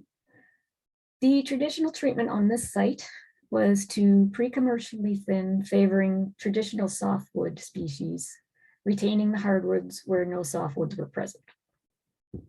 The climate adaptive treatment was to pre-commercially thin, favoring climate adaptive species such as the sugar maple, and favoring hardwoods over softwoods. For example, keep the white birch over the balsam fir. As the next rotation, fir will regenerate in the shade and once again dominate, whereas the white birch will not be able to reestablish under the canopy of existing trees. And our final site is McCrae Farms. It's located in Shannon, New Brunswick in Queens County. It's owned by Jim McCrae and his daughter Nancy and son-in-law Bruce. They actually own a very large area of land, and where we put in our study site is actually just a small section of what Jim likes to call his experimental area of his farm. So this one, the species on site were predominantly spruce, balsam fir, cedar, hemlock, red maple, and white birch. It's very mossy and heavily shaded and sloped, approximately 75% crown closure, with occasional rockiness. It was pre-commercially thinned back in the early 1990s, and balsam fir is abundant and spruce is scattered. The traditional treatment on this site was to remove all balsam fir, retaining spruce where possible, to provide improved growing conditions to allow the spruce to develop into higher quality products, such as saw logs. The climate adaptive treatment was remove all balsam fir, retaining spruce where possible, keeping in mind the possibility of wind creating blowdowns. In spring or late summer, the area will be dragged to disturb the soil to create favorable seed beds for spruce regeneration to create species diversity. There's going to be fill planting with white pine, which has already been observed in the area. Maple or seedlings with acorns or other species will follow. For a more detailed information about the treatments on all of the woodlight sites, you'll be able to view the case study online, again, at the Federation website in the near future. So, as I mentioned earlier, the case study started for this project doesn't have a conclusion just yet. It will be online. It's going to be a living document for many years to come, as we intend to update the volume and site data every 5 years or so. We do plan to reevaluate all 4 woodlots next fall to see how they've progressed just since their initial treatments. What's the survival rate of the red oak seedlings that were planted by Jorg and Gloria? How did scuffing up the ground during harvest at Hazen's impact the regeneration? What species are starting to come back and what volumes on each site? In addition to our visits to the sites, the owners of each of the woodlots have granted permission for other researchers of woodlot owners to visit the sites. If you're interested in visiting in person, please contact the Federation and we can arrange that for you. So where can you find climate information? In addition to everything we've talked about today relating to the building capacity of New Brunswick private woodlot owners to adapt to climate change project, we've accumulated a knowledge base of useful and informative websites that relate to climate change. There are links to all of the sources of information we've compiled on the Federation website. I'd also like to give a special shout out to our friends at the Northern Hardwoods Research Institute and Adrian Prideaux with the Northwest Regional Service Commissions, who created a climate model that's specifically for New Brunswick ecoregions. There's a link to it on the Federation website where you can access the beta version of their application. It really does break it down into small areas within the ecoregions. So what messages do I want you to take home today? The climate's changing, we know this. We need to consider this in our planning and decision-making for the future. There is climate information available from many sources to help you understand how the climate has already changed and how it's projected to change in the future. Start using this information now. Rule number 1 for woodlots is know what you have. If you own a woodlot and have not yet created a management plan, or perhaps you haven't updated your plan in a number of years, contact your local forest products marketing board and they will work with you to create a plan based on your interests and values that also takes adapting to a changing climate into consideration. During the course of this project, we did not come across any other similar projects across Canada. The federal BRACE program that supports our project supports over 24 other projects across Canada, most of them for building the capacity of engineers and municipal planners to adapt to climate change. Ours is the only forestry related project in the program. Hopefully this is just a starting point that others can use to continue to expand the knowledge base of information that's going to be available to all woodlot owners. I would like to, I'm going to end there. I want to thank everyone for not only listening about the project, but also for coming to the conference today. I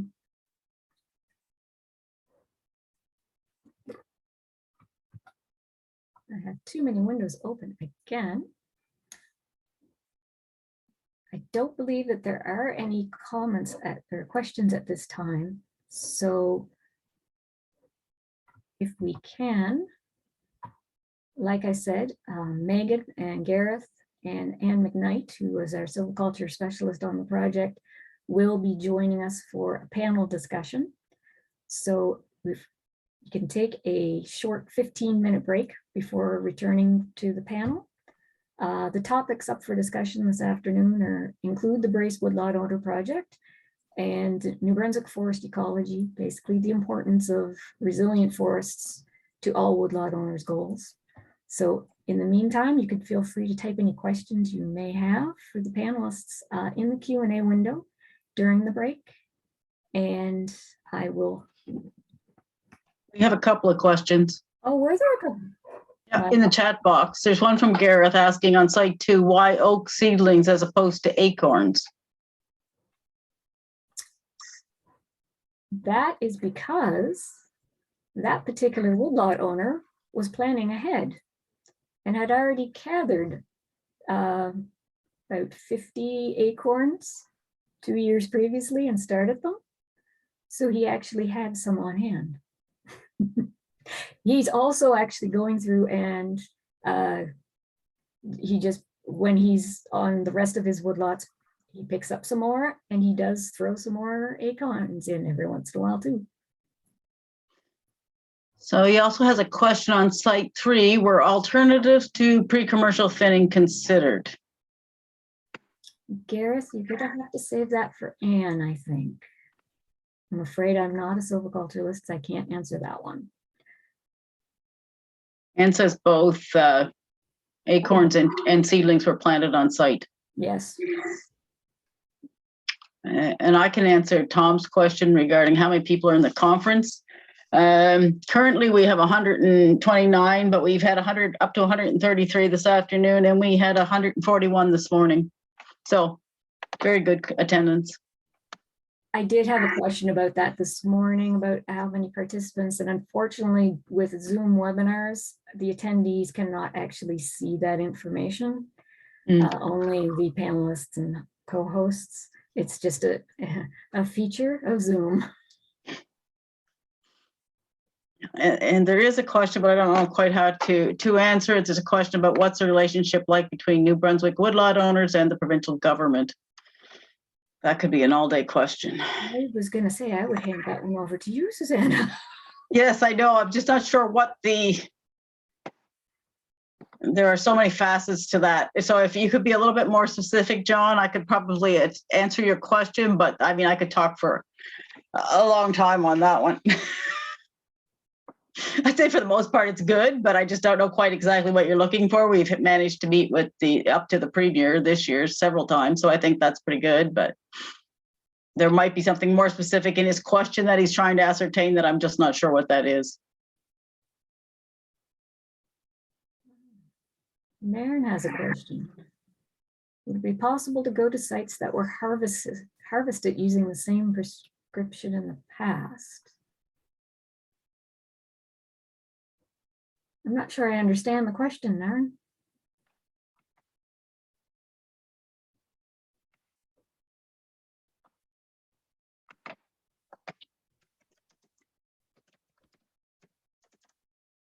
Oh, John says that he's not, no more specific question at this time. I'm going to give him my number. We can have a longer discussion at some other time. There's a lot of people in the chat at the moment. I keep scrolling on me. Just don't want to make sure that I didn't miss anything before we take a break.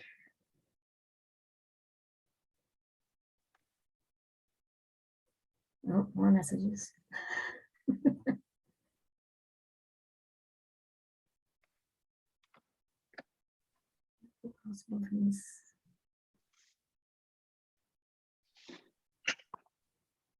Julie, would it be possible for you to say that to MCFT students that the instructors will know who was in attendance?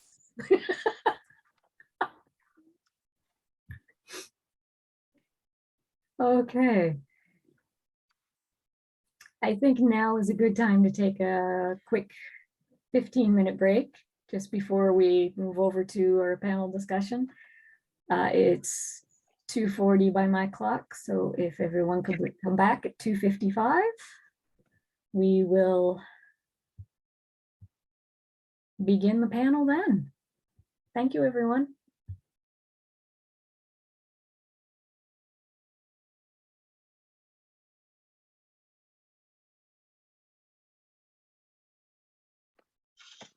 All right. Good afternoon, everybody. We're back. It's 2:55. I'll give everybody just a moment to get themselves sorted if you're a little late getting your coffee.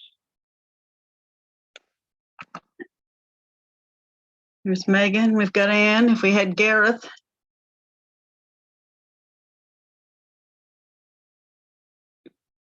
There he is. Welcome. Our three panelists for this afternoon. And I welcome everybody to our panel on climate adaptive forests. Our three panelists, first panelist, Gareth Davies. Gareth is the academic chair at the Maritime College of Forest Technology. He's an ecologist, a silviculturalist, a logger, farmer, teacher, writer, musician, hiker, cross-country skier, father, and husband. Lots of titles, so you know he's a busy guy. In addition to being an instructor at the Maritime College of Forest Technology, Gareth created the first edition of the Climate Adaptive Silviculture Prescription tool that we've used in our BRACE project.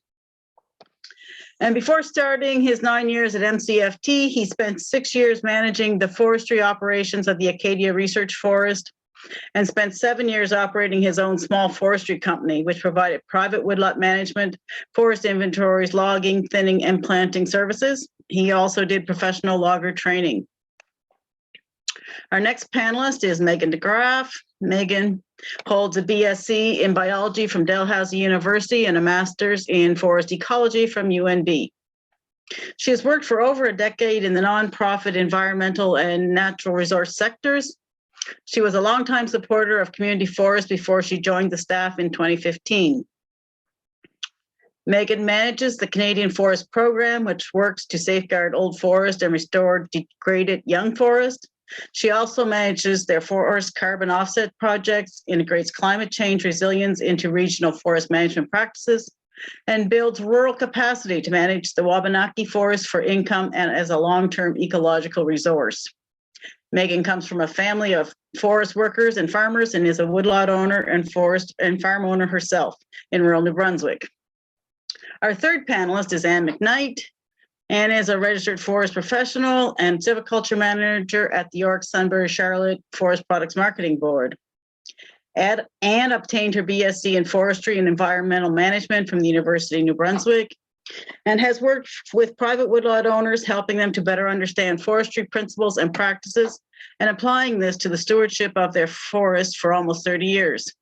She was named Forester of the Year in 2019. Anne is often on the front line when educating woodlot owners on sustainable forest management, helping them to understand the challenges and presents to them the opportunities to manage their forests in a changing climate. When not working, Anne divides her time between family, complete with 2 amazing grandchildren, horses, and kayaking. So I thank you all for agreeing to be part of this panel today. I'm sure you'll provide us with many insights, and you've all worked on the project, so in some aspects or others, so you're all very aware of what the project goals and objectives were. So what we've decided to do today is I will ask a question of one of you and then give each of the other 2 of you an opportunity to add to that answer or to provide something different if something's not been discussed that you think is important. And we'll just sort of rotate through that so that everybody gets an opportunity to be the main speaker and nobody has to do it all the time. So a first question that I have, and we'll start with, I guess we'll start with Anne, since you're at the top of my screen. So you get to get the first question, which is, Gareth, here's go with that. He's not going to go first. Could you define for us what in your mind is a forest that's well adapted to the emerging climate, please? Gareth's laughing because this is going to be his question. A forest that's well adapted. A forest, to me, is one that there's a big diversity of species, that that everything has been taken into account that can, that you kind of been knowledge of kind of the insects and diseases are in the area, that the woodlot has been kind of managed in a way or sustained in a way that it can still be, it's resilient to what might come at it. Wind is a big event around our area. So knowing, having a forest that can withstand some of these heavy wind events. Everybody thinks back to Arthur in 2014. And one that's been able to handle those kinds of situations, that any activities that are planned there have taken a lot of these things into account. The same with insects and disease, what's going on around it in different areas are something that, and then try to mitigate and manage the woodlot for something along that line that would remove the chances of some of these species really developing and taking hold. Also a variety of age classes. Anything that's possible to try to keep some diversity in that forest. Great, thank you, Anne. Megan, would you have anything you'd like to add to that description of a well-adapted forest? Yeah, I'll just add on a little bit. I agreed with everything that Anne said. Maybe I'll just add to say focus in on diversity, but add like plus to it, because one of the terms that's floated around now often with relation to climate resilience in forests is the notion of complexity. So that's, species diversity, structural diversity, but also the complexity of sort of all facets of the forest ecosystem.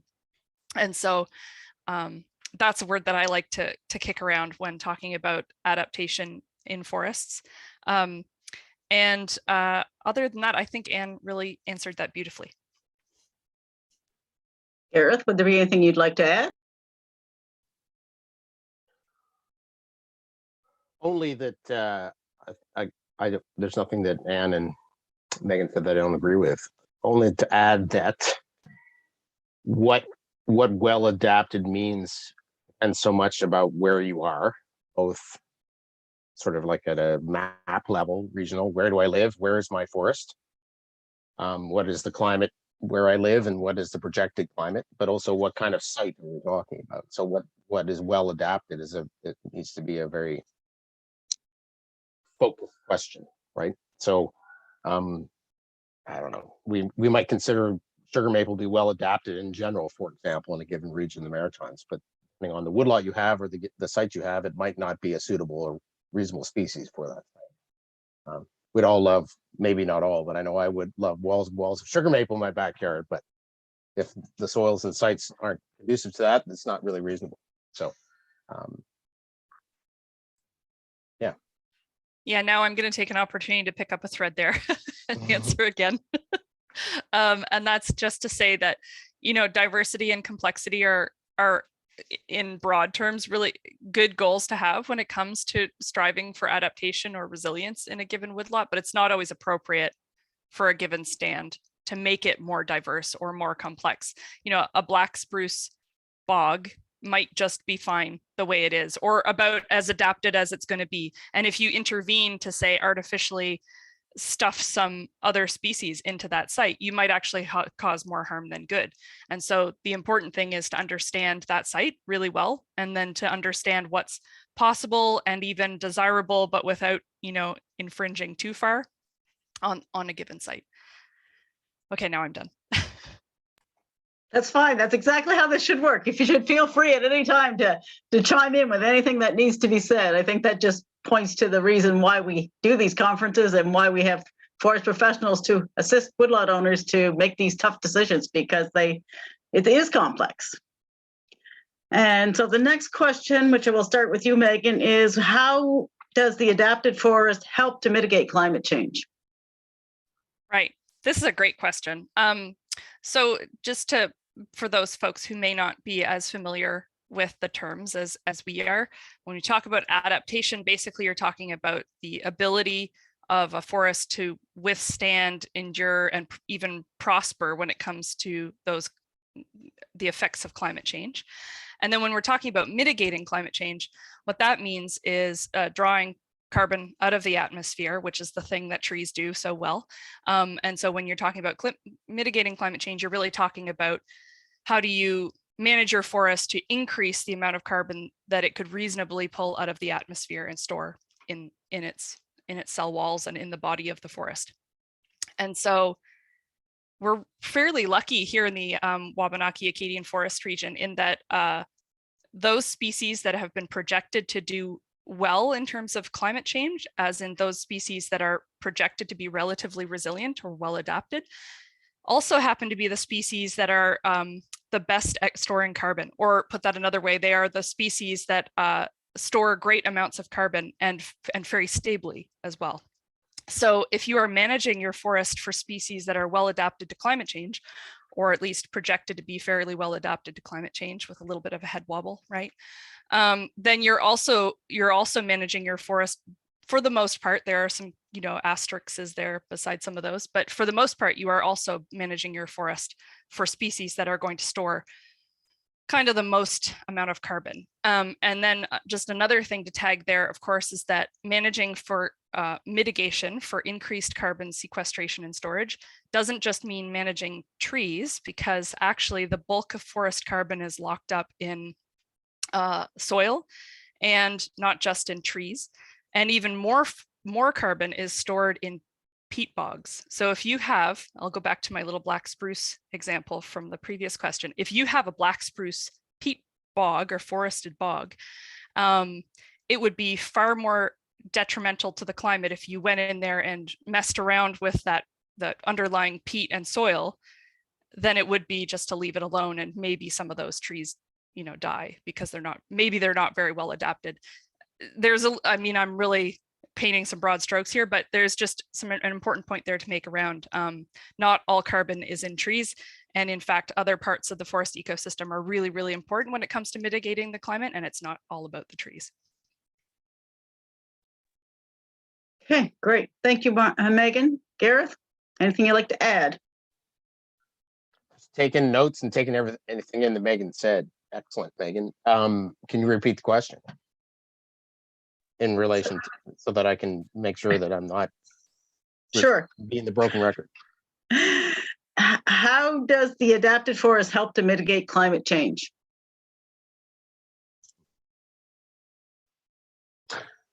Well, I think it just to, maybe to be brief, to add what Megan says. I mean, the adapted forest is more stable in terms of total carbon stored by it, right? I mean, forests have the ability to be sinks or sources of carbon at any one point. So the more adapted a forest, in general, the landscape level and at the stand level is to the emerging climate, the more stable it is in terms of stand dynamics and the total amount of carbon it's potentially stored, right? So that you don't have very significant mortality events that happen at both small and very large scales that suddenly emit massive, amounts of carbon in a very short period of time. So, and the more adapted the actual particular forest you're managing as a woodlot owner, the more successful you are going to be in your endeavor to store them. So, for example, Tom mentioned this wall of balsam fir. I've got a wall of that as well up here in Stanley in the hills, amongst other things that are better adapted. But I mean, trying to store carbon in a wall of balsam fir that's going to become increasingly stressed in the emerging climate is a pretty risky endeavor, right? So if the growing stock you're managing is better adapted, the chance of you being successful in a human lifetime at mitigating climate change through actual carbon storage. Great. Thank you, Gareth. Anne? Well, I don't think there's a whole lot I can add to that. And Gareth did hit it in that it makes the it's keeping the forest more stable. The idea of soil erosion around our watercourses and opening up to increased mortality when it's unexpected. These things are very important, and we try to mitigate those things. Again, with such unknown climate events coming, the strong winds, all these kinds of things, we need to be able to, you want to know when you go out there the next day that your trees are still standing, that you haven't lost them all, to some strange event, or anything. So yeah, keeping it more stable, keeping the ground, the soil more stable, mitigating those things, I think are the main things. That's great. So Gareth, this next question will start with you. What are the associated negative effects of a climate adapted forest? What are the negative effects of a climate adapted forest? Or not having a climate adaptive forest. Oh, well, I mean, the negative effects of a forest that is maladapted to the emerging climate are wide ranging. If I'm very specific about my own forest, which is a working forest, my family and I, depend upon it for all kinds of reasons, including economic reasons. A forest, your forest, my forest, or if a person's forest, speaking specifically of woodlawn owners, that is not well adapted to the emerging climate, it's going to become more and more stressed, more and more susceptible to disease and pathogens. higher, higher rates of mortality than that might be desirable. I mean, which is a moving target. So, for example, my wife and I, Rebecca, who was both a forest technician and a wildlife technician and a naturalist like myself, we value greatly old forest conditions and very concerned about it. So we're managing both for a range of values, including old forest habitats. So what I mean by mortality is we're not against the death of trees. In fact, we see trees getting old and dying is a very valuable thing from a habitat perspective. But, having our entire forest in a state of decline and stress and mortality, we would see personally, meaning myself and my wife, as an undesirable thing, at least at a forest level. And yeah, so there are all kinds of undesirable effects. So I don't, for example, expect balsam fir to magically disappear from my woodlot if I pick on balsam fir again. Not that I'm anti-balsam fir per se, but I certainly expect it to become more and more stressed on my woodlot, and therefore more and more susceptible to drought and moist-related stress, disease, insect damage, wind damage, all those kinds of things. And that has both negative economic effects for us. I don't necessarily see it as a forest health issue as much as when we look at the objectives I have in my woodlot, those are threatened by those potential. I'll let Megan and Ann answer that. Maybe I'll come back.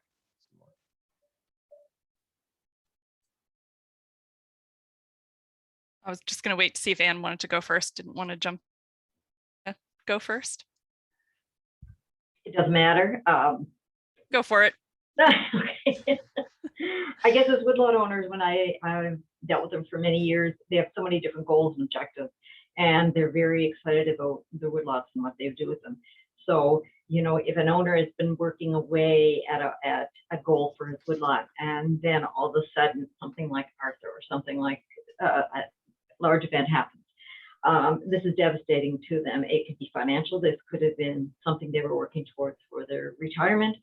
It could have a big impact on wildlife. Maybe they were trying to manage for. There's a lot of loss personally to the woodlot owner. And I think Gareth, that's what you were kind of mentioning, that so much of what you plan for your woodlot, if you haven't taken into account climate and how everything is changing, you can really get set back, and it's really discouraging. It's really a heartbreak, and we saw that a lot again after Arthur, because a lot of people hadn't done anything. So goals and objectives are certainly a big effect that we see with our woodlot owners when they haven't managed for things or taken them into account. Can't always manage for everything. You can do what you can, but something like the wind and insects and that, if you haven't really tried to mitigate things like that, you're going to see quite an effect on your woodlot. And maybe I'll just take an opportunity to zoom out sort of scale wise to talk a little bit about sort of the region level risks of maladapt, having like what I would call a glut of maladapted species on the landscape, because we do, due to decades of a certain kind of management, have a bit of a preponderance of those species that are typically associated with boreal forests, and those that we have a preponderance of those species across the landscape. So we do have, a lot of woodlots across the Maritimes that have a lot of what I have my own, like several stands of balsam fir garbage, and old white spruce stands, and there's a lot of that across the Maritimes. And when I think about the risks at a regional level of that kind of maladaptation, that preponderance of maladapted species, what worries me is that, I know, as Gareth said, we can't expect them all to disappear at once, but they will be increasingly disfavored, and there is likely to be a slow exodus of those species from the landscape.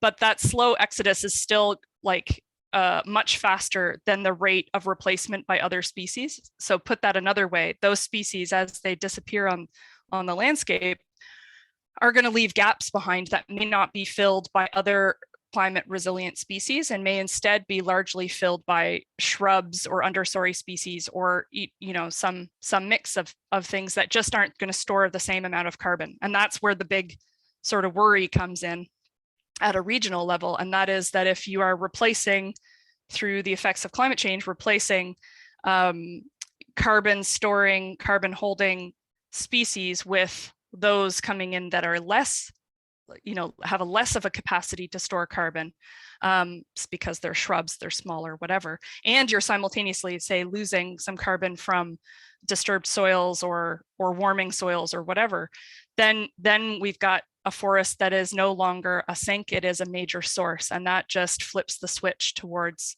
even greater cycling of climate change, and real bad stuff happens.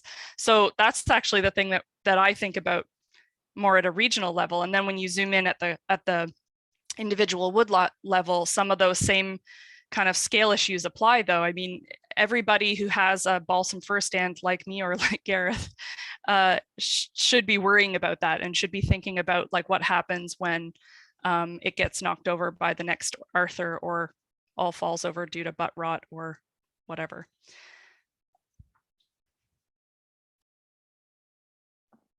Gareth, did you want to have? Yeah, I guess just to make it a bit more personal again. I mean, Rebecca and I have a number of management goals on our woodlands and in our woodlots. One of which is climate change mitigation. Getting back to risks, if our forest is dominated by maladapted species, we could end up with a disturbance event, like say a windstorm or a fire or an insect damage problem, where we could lose our carbon stocks very, very quickly, and no longer be contributing to storing carbon on our woodlots, but actually emitting carbon. So that would be a very negative thing for us. And then the other objective, one of the biggest objectives we have from a wildlife perspective on our woodlot, is to try and encourage and at very least allow old forest conditions to exist on our woodlots. So the other problem with major disturbance events related to tree stress, which could be a function of climate change, for example, might mean that these older stands of forests that we're sort of nurturing along and maybe encouraging or just allowing to get old might suddenly be hit with a major disturbance event and suddenly become a very young forest again, which for us would be an undesirable thing. But for us personally, it's a very important goal, and old forests that are dominated by maladapted species are very much high risk in the emerging climate. So as much as I'd like to think of this ideal sort of old natural forest that just exists forever, we are committed to managing for old forest conditions so that we're also manipulating them towards a more adapted condition. Despite the fact we'd like the idea to just leave it alone, we're committed not to, for a number of reasons, the emerging climate. Thank you, Gareth. That was very informative.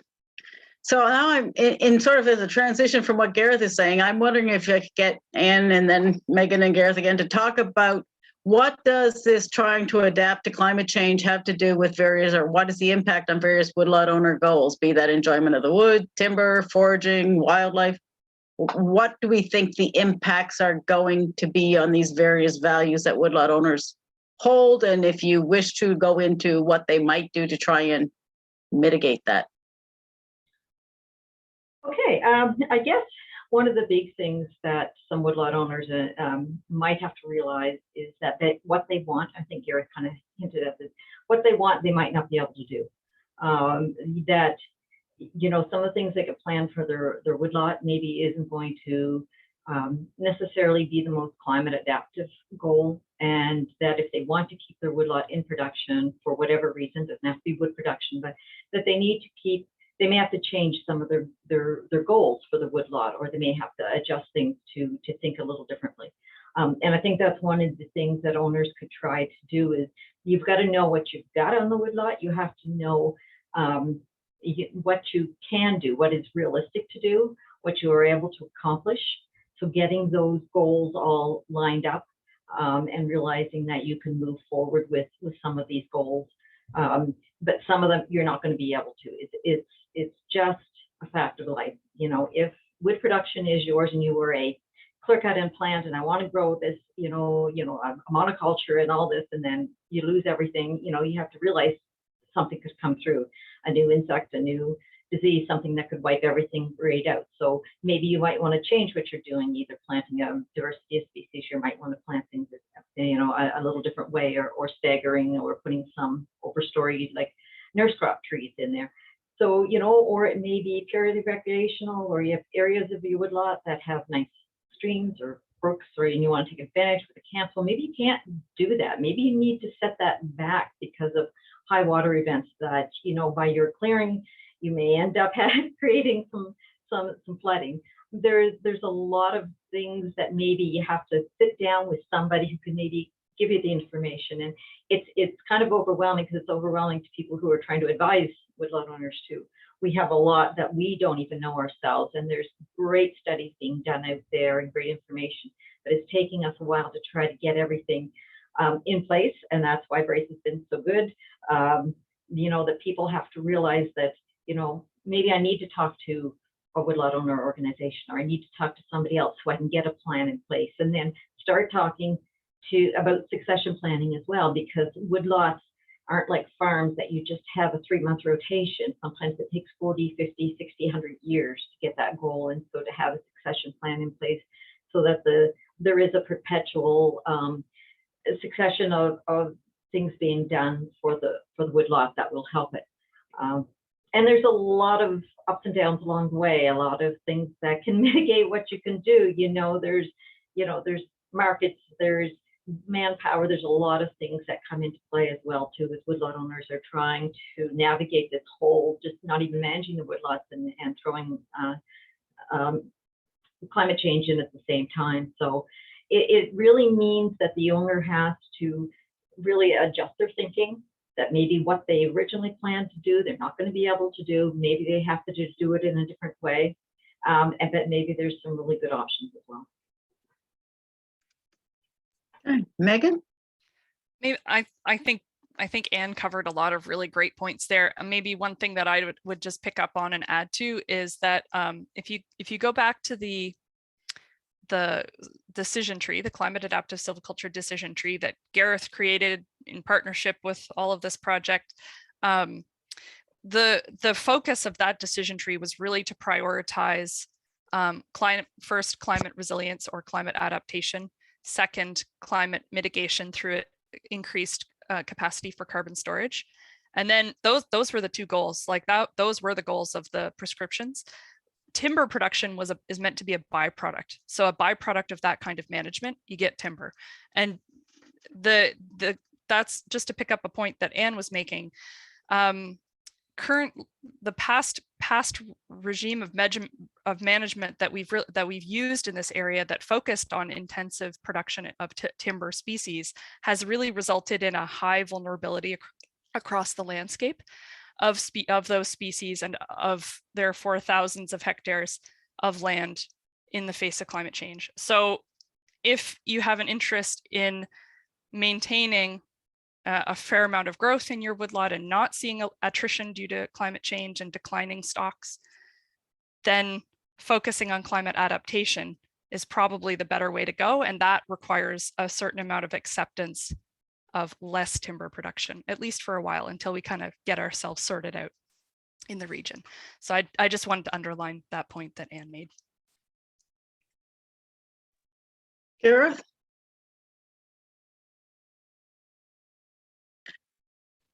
Hit the wrong button. I got way too many tabs open. I'm sure that nobody's familiar with that in this day and age. So again, trying to consider what Anne and Megan said, and also circle back to the question related to impacts. Yes, impacts of climate change. And again, so my notes here are based on the assumption that we do nothing, that we just sort of continue to work with woodlots and forests that are essentially maladaptive, right? So like, I'm going to throw it out there. I would suggest that the very common zonal northeast spruce fir forest of the Holocene, right? Like, that has thrived in our stable climate since the Ice Age, is at risk in our part of the world in the emerging climate 100 years, right? So let's assume that we do nothing to assist or manage our forests towards them being more adapted. So for me, like, there's a number of potential impacts of that. I mean, one is a loss of potential, right? All one has to do is jump in a vehicle and drive to southern Maine or western Nova Scotia to see the potential of balsam fir. And again, I'm going to pick on balsam fir, which I actually love as a tree. And so this is a bit of a sadness thing for me to see what balsam fir's potential is in climates where it's less than ideal, like western Nova Scotia or southern Maine versus, for instance, in Quebec or high elevation New Brunswick or northwest New Brunswick, or even the North Peninsula of Newfoundland, where balsam fir grows spectacular potential in terms of size and longevity, right? So if we don't do anything, the impacts of the things that we value, these things of wonder, whether they're just purely for the wonder or the beauty or their financial value, because I do like cutting trees, and I much prefer to cut big, huge, high value trees than small, crappy ones. Just saying. I don't know if anybody's different that way, but I like the idea of growing trees for timber that can reach their maximum potential. From a timber production point of view, we have serious impacts in terms of growth and yield, right? If we're very dependent upon wood supply to an industry, if we don't do anything to steer to manipulate our forests towards them being better adapted, we're going to have massive impacts in terms of potential yield of timber, because the growing stock we're going to have is going to be depressed. It won't be able to achieve the growth rates that we're hoping for, right? So we need to think beyond spruce at some point. I know we're all obsessed with spruce, and we have been for 100 years, but we've got to start thinking beyond spruce, right? Even the most adapted genotypes of spruce from Norway spruce, for example, are still primarily adapted to a cool to cold, humid climate. Think beyond spruce. And then the other impacts, increased stress, right? We do nothing, everything in the system, the ecosystems become more stressed. And what are the impacts of that? Increased disease, increased pathogens, which underlies all this stuff in terms of potential and growth and whatever else. Enough said. Go ahead, Megan. I just wanted to circle back to a couple of landowner goals that we haven't really touched on yet in any of our answers. And those are really around like recreation and wildlife. Because I think those are two goals that a lot of small private landowners hold for their properties. And so all I really wanted to say about that was another beautiful thing about managing for climate resilience or climate adaptation and carbon storage is that you can still accommodate a lot of those goals related to wildlife and recreation. Like you can manage for all of those multiplicity of values at the same time, and managing for, say, increased diversity of species or increased complexity of forest structures. That's all, like that can all be accommodated also with goals for wildlife habitats and different kinds of recreation. So I mean, you can get really into the weeds with that, and we don't have the space to do it, but I just kind of wanted to reassure those landowners out there who are paying attention with those ones in mind that they can be compatible and very much realized with that kind of management. Thank you. So there's one question in the chat that I'm going to just throw in here. Somebody is asking about red spruce and was wondering what your thoughts are on the future in this region. So you want to try that one? Oh, sorry, did you say me, Susanna?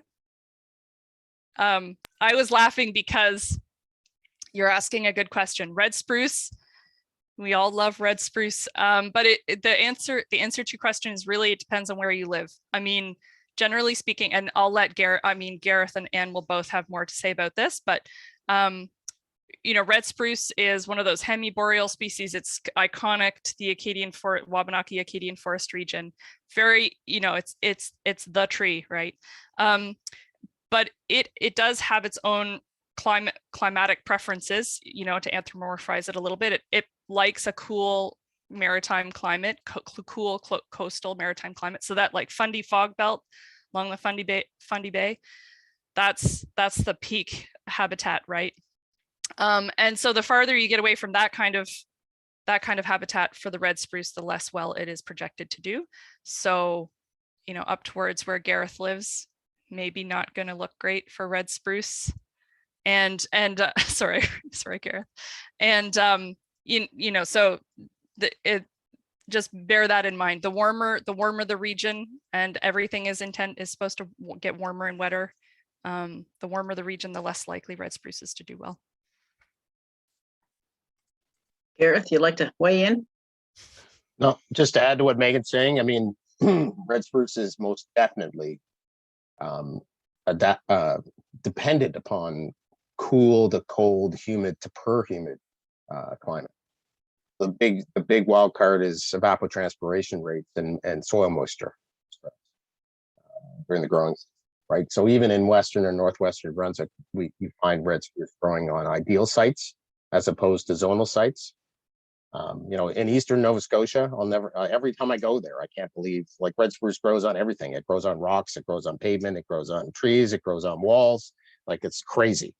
Whereas where I live, it doesn't do that. And all you have to do is go to the fringes of red spruce's range to see how it depended upon sheltered, moist, north-facing slopes, say in southern Quebec, the pieces of northern New York State and Ontario where red spruce grows.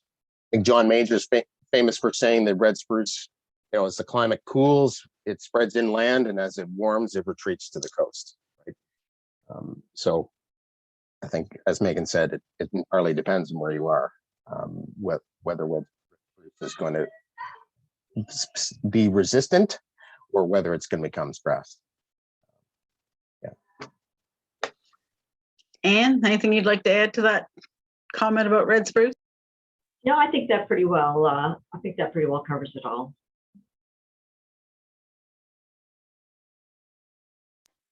Gareth, the next question. What's the most important thing that woodlot owners can do to ensure that their forest is well adapted? So I did do some thinking about this morning, 5 o'clock. I knew you were going to ask that question. I was hoping I wasn't going to go for it. So I think the first thing I want to speak to isn't about something you do per se. I think that each woodlot owner, and this is always true, but I think it's particularly important when we're looking at change, is develop and build and construct your own Indigenous knowledge. I have a dear friend, hesitate to call her a close friend, but a dear friend who is an Indigenous woman and an elder, a botanist, and she extends the word Indigenous knowledge to the notion that anyone can have it. It's not necessarily the property and sole responsibility of Indigenous people to have Indigenous knowledge. What I mean by that is that success in managing an ecosystem depends upon Indigenous knowledge, not just science, actually knowing your forest. The most important thing to do is to know your land and to be able to assess it and get the help you need to construct that Indigenous knowledge about what kinds of sites you have, what kind of soils you have, what kind of plants and animals you're working with, what the potential of the sites are, right? So you're not trying to grow sugar maple on a black spruce site. I've met somebody who thought that they could grow a sugar bush on their black spruce forest, and serious disappointment for them to find out that was never going to happen, no matter how the climate changes. So the first thing I think is knowing what you have, constructing your own Indigenous knowledge. I think that's the most important thing. So therefore, you can actually not only project what change is to come and identify what is high risk in terms of, but then also the objectives or goals that you come up with are more realistic, right? Like I think that slide that is it Courtney? Forgive me, I forgot her name already. This morning, who's our presenter this morning? Courtney, right? Anyway, was talking about, including people that are actually with Indigenous knowledge, so that the goals that people come, they're actually realistic and relevant to them. And then secondly, about what to do, I tend to be probably too obsessed with this action. Very task oriented person is I think to be obsessed with moving towards adaptation. So I know that resistance or preservation of nature is a very romantic, idealized thing, increasingly in our modern society. Where, in my experience with Indigenous people, they don't think of nature that way. They don't think of nature in the absence of human beings. The notion of nature not being involved. But I think that you need to actively manage your woodlot, would be my advice, towards it being better adapted to the emerging climate based on. So if we're talking about adaptation, we're talking about species that are adapted to that emerging climate, a trend at least trending towards that. So if, for example, if you have a forest, again, I'm going to pick on balsam that's dominated by balsam fir, and you happen to live somewhere where balsam fir isn't well adapted, which is now the majority of the Veritas, how do you move that forest towards more adapted species, and be realistic about it, and don't believe in magic, like thinking that these better adapted species are suddenly going to appear, like that if you avoid clear cutting, that suddenly hemlock going to replace balsam fir on your balsam fir dominated forest. You might actually have to do something about it. Whether that's the way you cut trees or introducing species that are better adapted to the emerging climate for that given thing. I'll leave it there for now. Okay, thank you, Gareth. Anne, what are your thoughts on what a most important thing a woodlot owner can do to have an adapted forest? I think Gareth hit it on pretty good. The first thing I had thought of is know what you have. The other thing, and along with that goes with educating yourself, reaching out, finding good quality information, reliable information from many different avenues, being realistic with what you can do. You may want to go someplace, but you just can't. So getting your proper goals, also looking at your woodlot, what are the risks that your particular woodlot has? Are you in an area that's prone to the high winds? If it is, then you're going to have to take certain steps. Is it prone to flooding? Then you're going to have to take certain steps to mitigate. So really educate yourself and talk to somebody. There's a lot online now. You don't have to go in and have somebody. There's some great sources of information and resources out there through the marketing boards in New Brunswick, and a lot of other provinces and states I know have owner groups.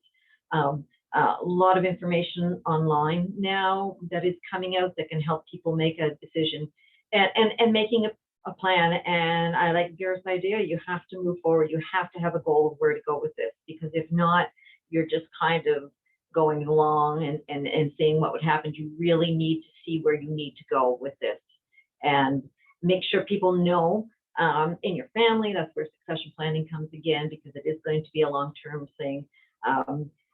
So really getting yourself educated as to where you can go. I'm sure Megan has some great thoughts too. I was just going to make a plug, like a more specific and direct plug for the forest products marketing boards in the province and the woodlot owner associations and some in the other provinces. Those forest professionals exist, and their entire jobs are related to working with woodlot owners to identify goals and priorities and help you folks to manage your woodlots. And because of this project, we've created a series of resources for those forest professionals so that they can do that work with climate adaptation in mind, and with that as an explicit goal. So I'll take this opportunity to put in a plug for those the great staff of the marketing boards and woodlot owner associations, and for the resources that we created through this project, because this is exactly what they're meant to do. And for the woodlot owners out there who don't have the time or ability or capacity or whatever to do it all yourself, then that's why those forest professionals exist. For example, I'm getting a woodlot management plan done with climate adaptive silviculture in mind as the primary goal. That's being done for me right now by my local marketing board because I don't have the time to do it for myself on my own property. So here we are. I'll get the pros to do it. And I would encourage anybody to do the same. Excellent, thank you. I could just ask Susanna that I don't think we've had a lot of change in demographics lately. You know, there has been, when I first started the board, there was, you know, a certain mindset with woodlots and people looked at it one way. There's been a real change in demographics. Woodlots have changed hands and everything. So I think it's important, especially with some of the, I don't want to say younger, but different people managing the woodlot, that, you know, don't mitigate, you know, the historical things that have gone on the property. The surrounding neighbors, they can provide a lot of information about the woodlots over the years, what has happened, what works, what they've seen on the woodlot. Like, those are very important tools that woodlot owners can have. It's not just, you know, the marketing boards provide the professionalism, but a lot of the down-to-earth observations, you know, you have a lot of really neat neighbors that can tell you about the history of the site and provide a lot of information as well. Okay, that's great. Now I want to bring back the question that we had earlier this morning, and Anne, I'll start with you. What's your opinion on planting versus natural regen? And if you're going to do natural regen, what do you need to keep in mind, and how do you make that work? Or what are you planting versus regen? Planting is a lot of work. There's a lot of things that need to fall into place to make that plantation grow to where it's in a free to grow state to get where you want to go. It depends on the site. If you have an area that might have a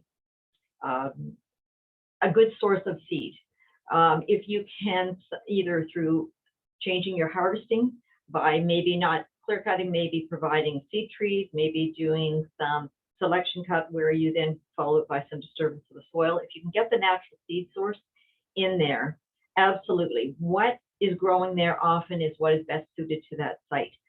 When you get to the point where maybe if it's fir, replacing fir, because that's a very common thing in this province. It's probably one of the biggest questions and the most difficult ones to know how to, you know, what to do. Fir is changing.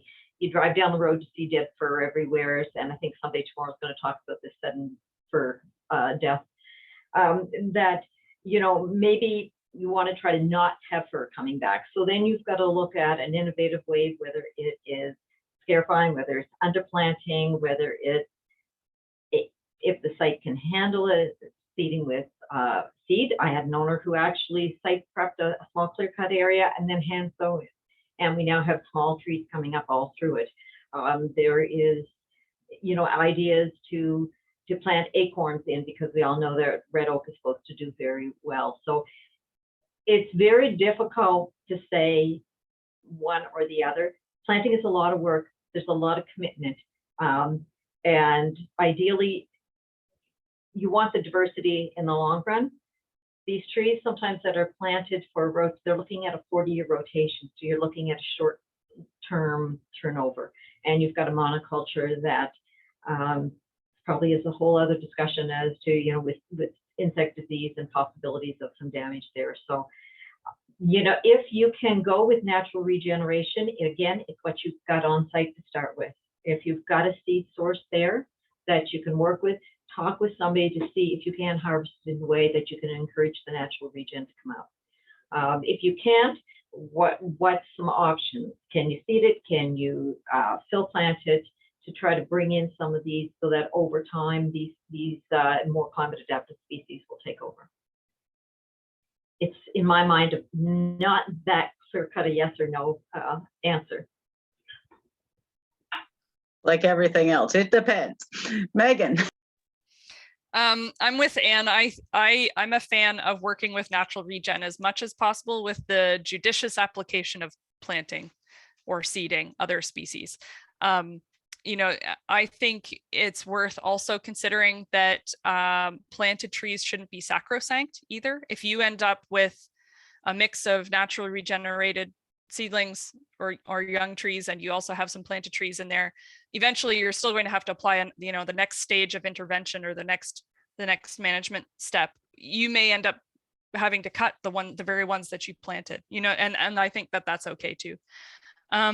The one note I want to sound as a bit of a caution around planting is, and I'll bang the drum of caution around assisted migration. This is where I always get a little bit, I just want to, put it out there that folks should be a little bit cautious about planting non-native species to this region, because we don't have a great handle on how they will act or interact in the ecosystem here.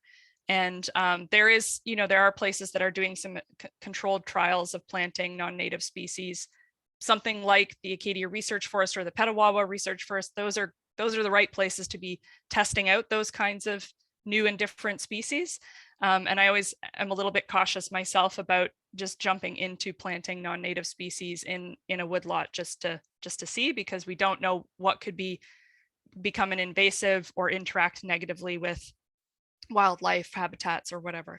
So that's my one note on planting. Also, that it is a lot of work. So just bear that in mind.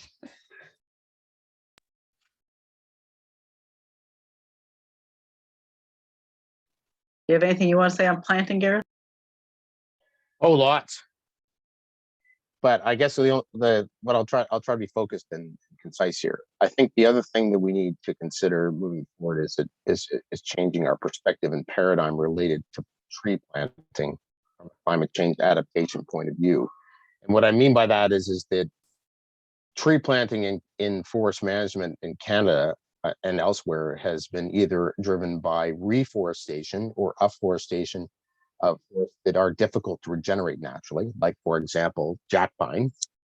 Lighting up the jack pine forest to naturally generate jack pine is not really a viable option in many circumstances, particularly seeing as you end up burning up all the timber you wanted to cut in the process, as an example. Or it's a function of trying to maximize timber production, right? So most of our tree planting programs that have been funded by the taxpayer in the Maritimes, for example, have been focused around timber production, a particular species for the dominant industry, versus planting from the point of view of climate change adaptation.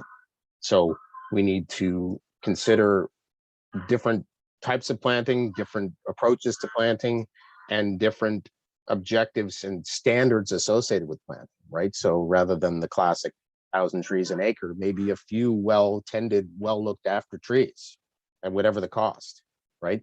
Because once you've got a seed source, then you can work with that adapted species in the future, right? Rather than trying to use a program that's designed for a certain outcome towards a climate change outcome, and it doesn't fit, right? Like when I'm planting acorns on my woodlot, I'm not looking for oak plantations. I'm just looking for enough trees that are going to make it and start producing acorns, and then starts doing its own thing. So we need to consider different kinds of planting programs and approaches than the dominant paradigm for the last 40 years. If the outcome is climate change adaptation.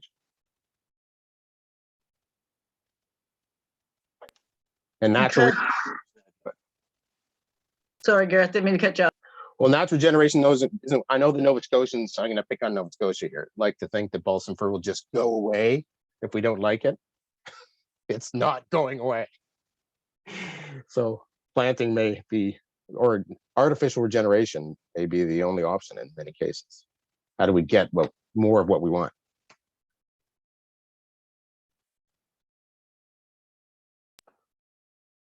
Okay, so now we're into some of the other questions from the participants. And one question is, can landowners who can't change their tree species adapt, such as Christmas tree farmers, or whatever other, but that was one of the part of the question, but can they adapt, or what can they do to adapt?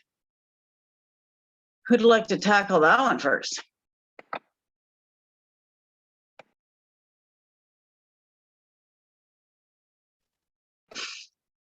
Go ahead, Gareth. I don't think anybody's going to take you. So first of all, I would suggest that Christmas tree farming isn't really forestry. I would say it's farming. but similar to short rotation intensive timber production, we use it as an analogy. Then the adaptation is really driven by moving towards more adapted species. Which could start with, for example, certain companies in the region are collaborating, both working internally and collaborating with the science community to find genotypes of a white spruce or Norway spruce or even red spruce that are better adapted to moisture stress. Maybe investing in that kind of research. Are there certain genetic populations of balsam fir that are better adapted to heat stress? I doubt they grow in Newfoundland, for example. Probably somewhere else in the range of balsam fir, like Minnesota or Manitoba, might be a better place to find balsam fir grow in the emerging climate. And then looking at, beyond balsam fir as a product, right? Certainly the predominant wisdom, and I think it is wise with intensive timber production, is to constantly be looking for growing stock that's better adapted to the emerging climate, whatever it is. If we're talking, and so I would see Christmas tree farming as a similar example, right? Looking for growing stock that's better adapted to that emerging climate would be the most effective way to adapt, up to and including thinking beyond balsam fir. Balsam fir is even more dependent on cold, humid climates than red spruce, even more, right? It's the heart of its growing range is basically in boreal rainforests in the Northeast. That's where it grows maximum. Definitely not the emerging climate of America.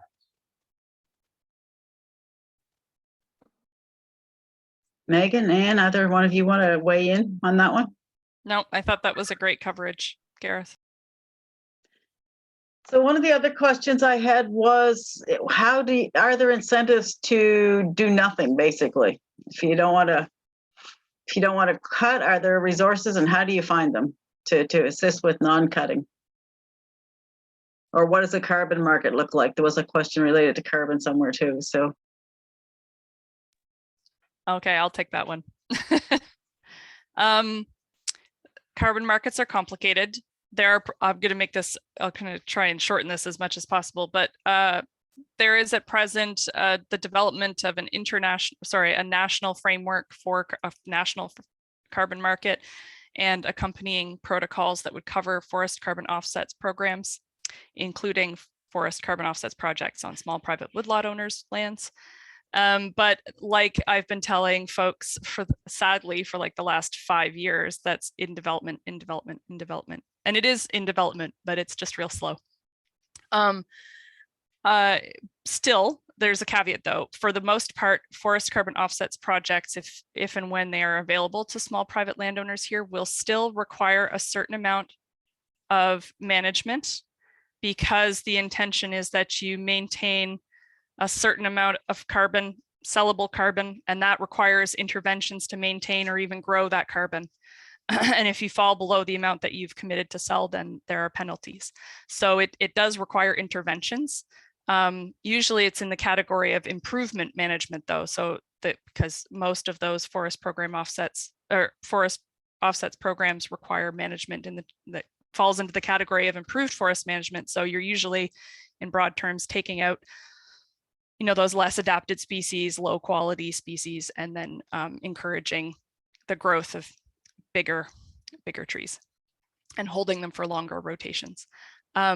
So at present, there isn't really much to incentivize folks to do nothing.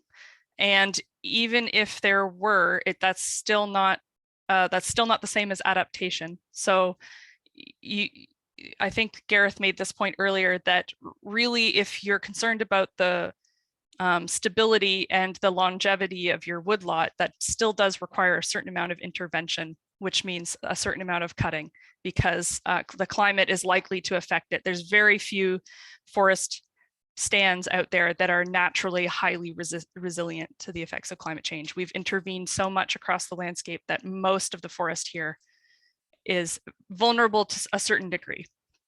And probably, I know mine is. So anyway, I'm going off on a bit of a tangent there, but I hope that answered your question, and I'll turn it over to the others now.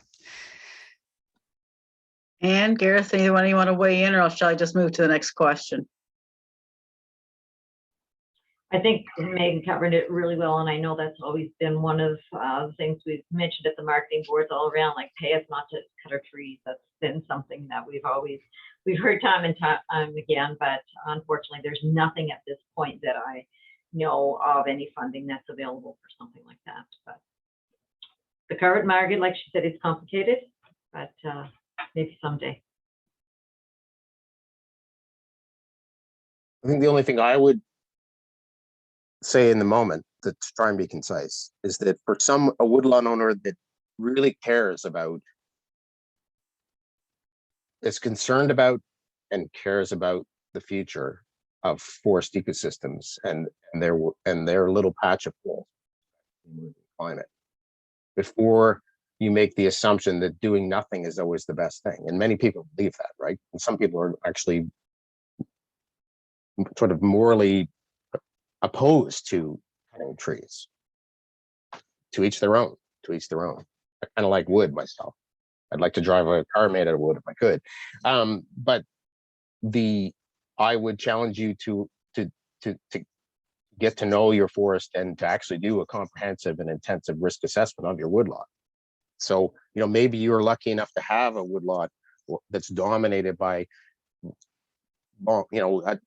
well-adapted species that are going to be resilient in the emerging climate and all these sort of wondrous things. Maybe you're lucky enough that you can just leave. But if I know for myself and the woodlots I'm involved in managing, almost exclusively every site that I've assessed is at risk, because we need to consider the fact that we're coming out of the Holocene, that even despite climate change fluctuations, was a relatively stable climate. And the rate of change in terms of the emerging climate is somewhat unprecedented in human history, right? Even, so if you're not going to manage, are you prepared to live with the consequences of not managing? It can only be determined by assessing what the level of risk is, potential impacts are, right? Can you live with your entire forest experiencing a major disturbance event? Are you okay with that? And whether that's likely to happen or not would dependent upon you assessing the risks and potential impacts on the particular port that you're responsible.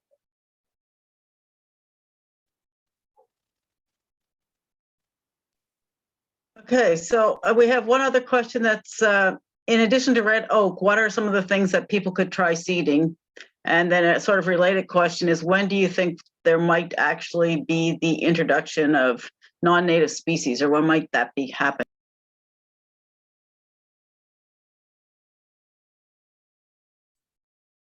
I can take a sort of stab at the second question, and that's, I don't know. It's not a very good answer, but like, I'll just qualify my earlier statement about assisted migration. Like I have 2 or 3 black walnuts planted in my front yard. Everybody's got a few of those that they play with. What I have reservations about is mass planting of non-native species into one's woodlot without, due care and consideration. I think that runs some risks that I certainly am not prepared to take in my woodlot, especially when in this forest region, we are spoiled for choice in the number of species that are native and are also projected to do reasonably well as the climate continues to change. So we have a lot of native species that we can play with before we are really obliged, if I can say obliged, to move to non-native species. But that is a certain amount of a personal choice. So you're hearing me proselytize on that topic. And I encourage everybody to make your own informed decision about that. I won't try and answer the first question. I'll hand that off to someone else. I can take a bit of a stab at it. We've had a woodlot owner who I said had done some seeding, and I have some that are interested, and they have got some spruce, and they have done that. Red oak, obviously the acorns is the big one, but even yellow birch. I've had some collecting yellow birch off their own trees, trying to spread it into other parts. And I know yellow birch, I think, I'm not 100% sure, Megan or Gareth can mention about how yellow birch is going to do. White pine, getting white pine coming back is a great one. We've I have owners down, we go right down, my board area goes down along the coast. We're down in Charlotte County. So we're all along St. Andrews, St. Stephen, and up that way. And so we do get a variety of different species that can try to do there. And Megan, you mentioning about bringing in some other ones that aren't native to the area. And some people are able to bring them in there and do quite well. But seeding right around the York County, that where we are here in around Fredericton, a lot is basically, there's some spruce, but it's yellow birch and maples. And don't forget red maple, it's supposed to be a big winner. You don't have to do anything with that. You just look at it and it propagates. Like, we're going to have red maple everywhere. Just in the past, our past practices have removed it from our stands because we were so focused on the softwood industry, and that's where all the money was. So now we are looking forward to, and I think if we thin some of these stands, we wouldn't have thinned out all the red maple and everything before it.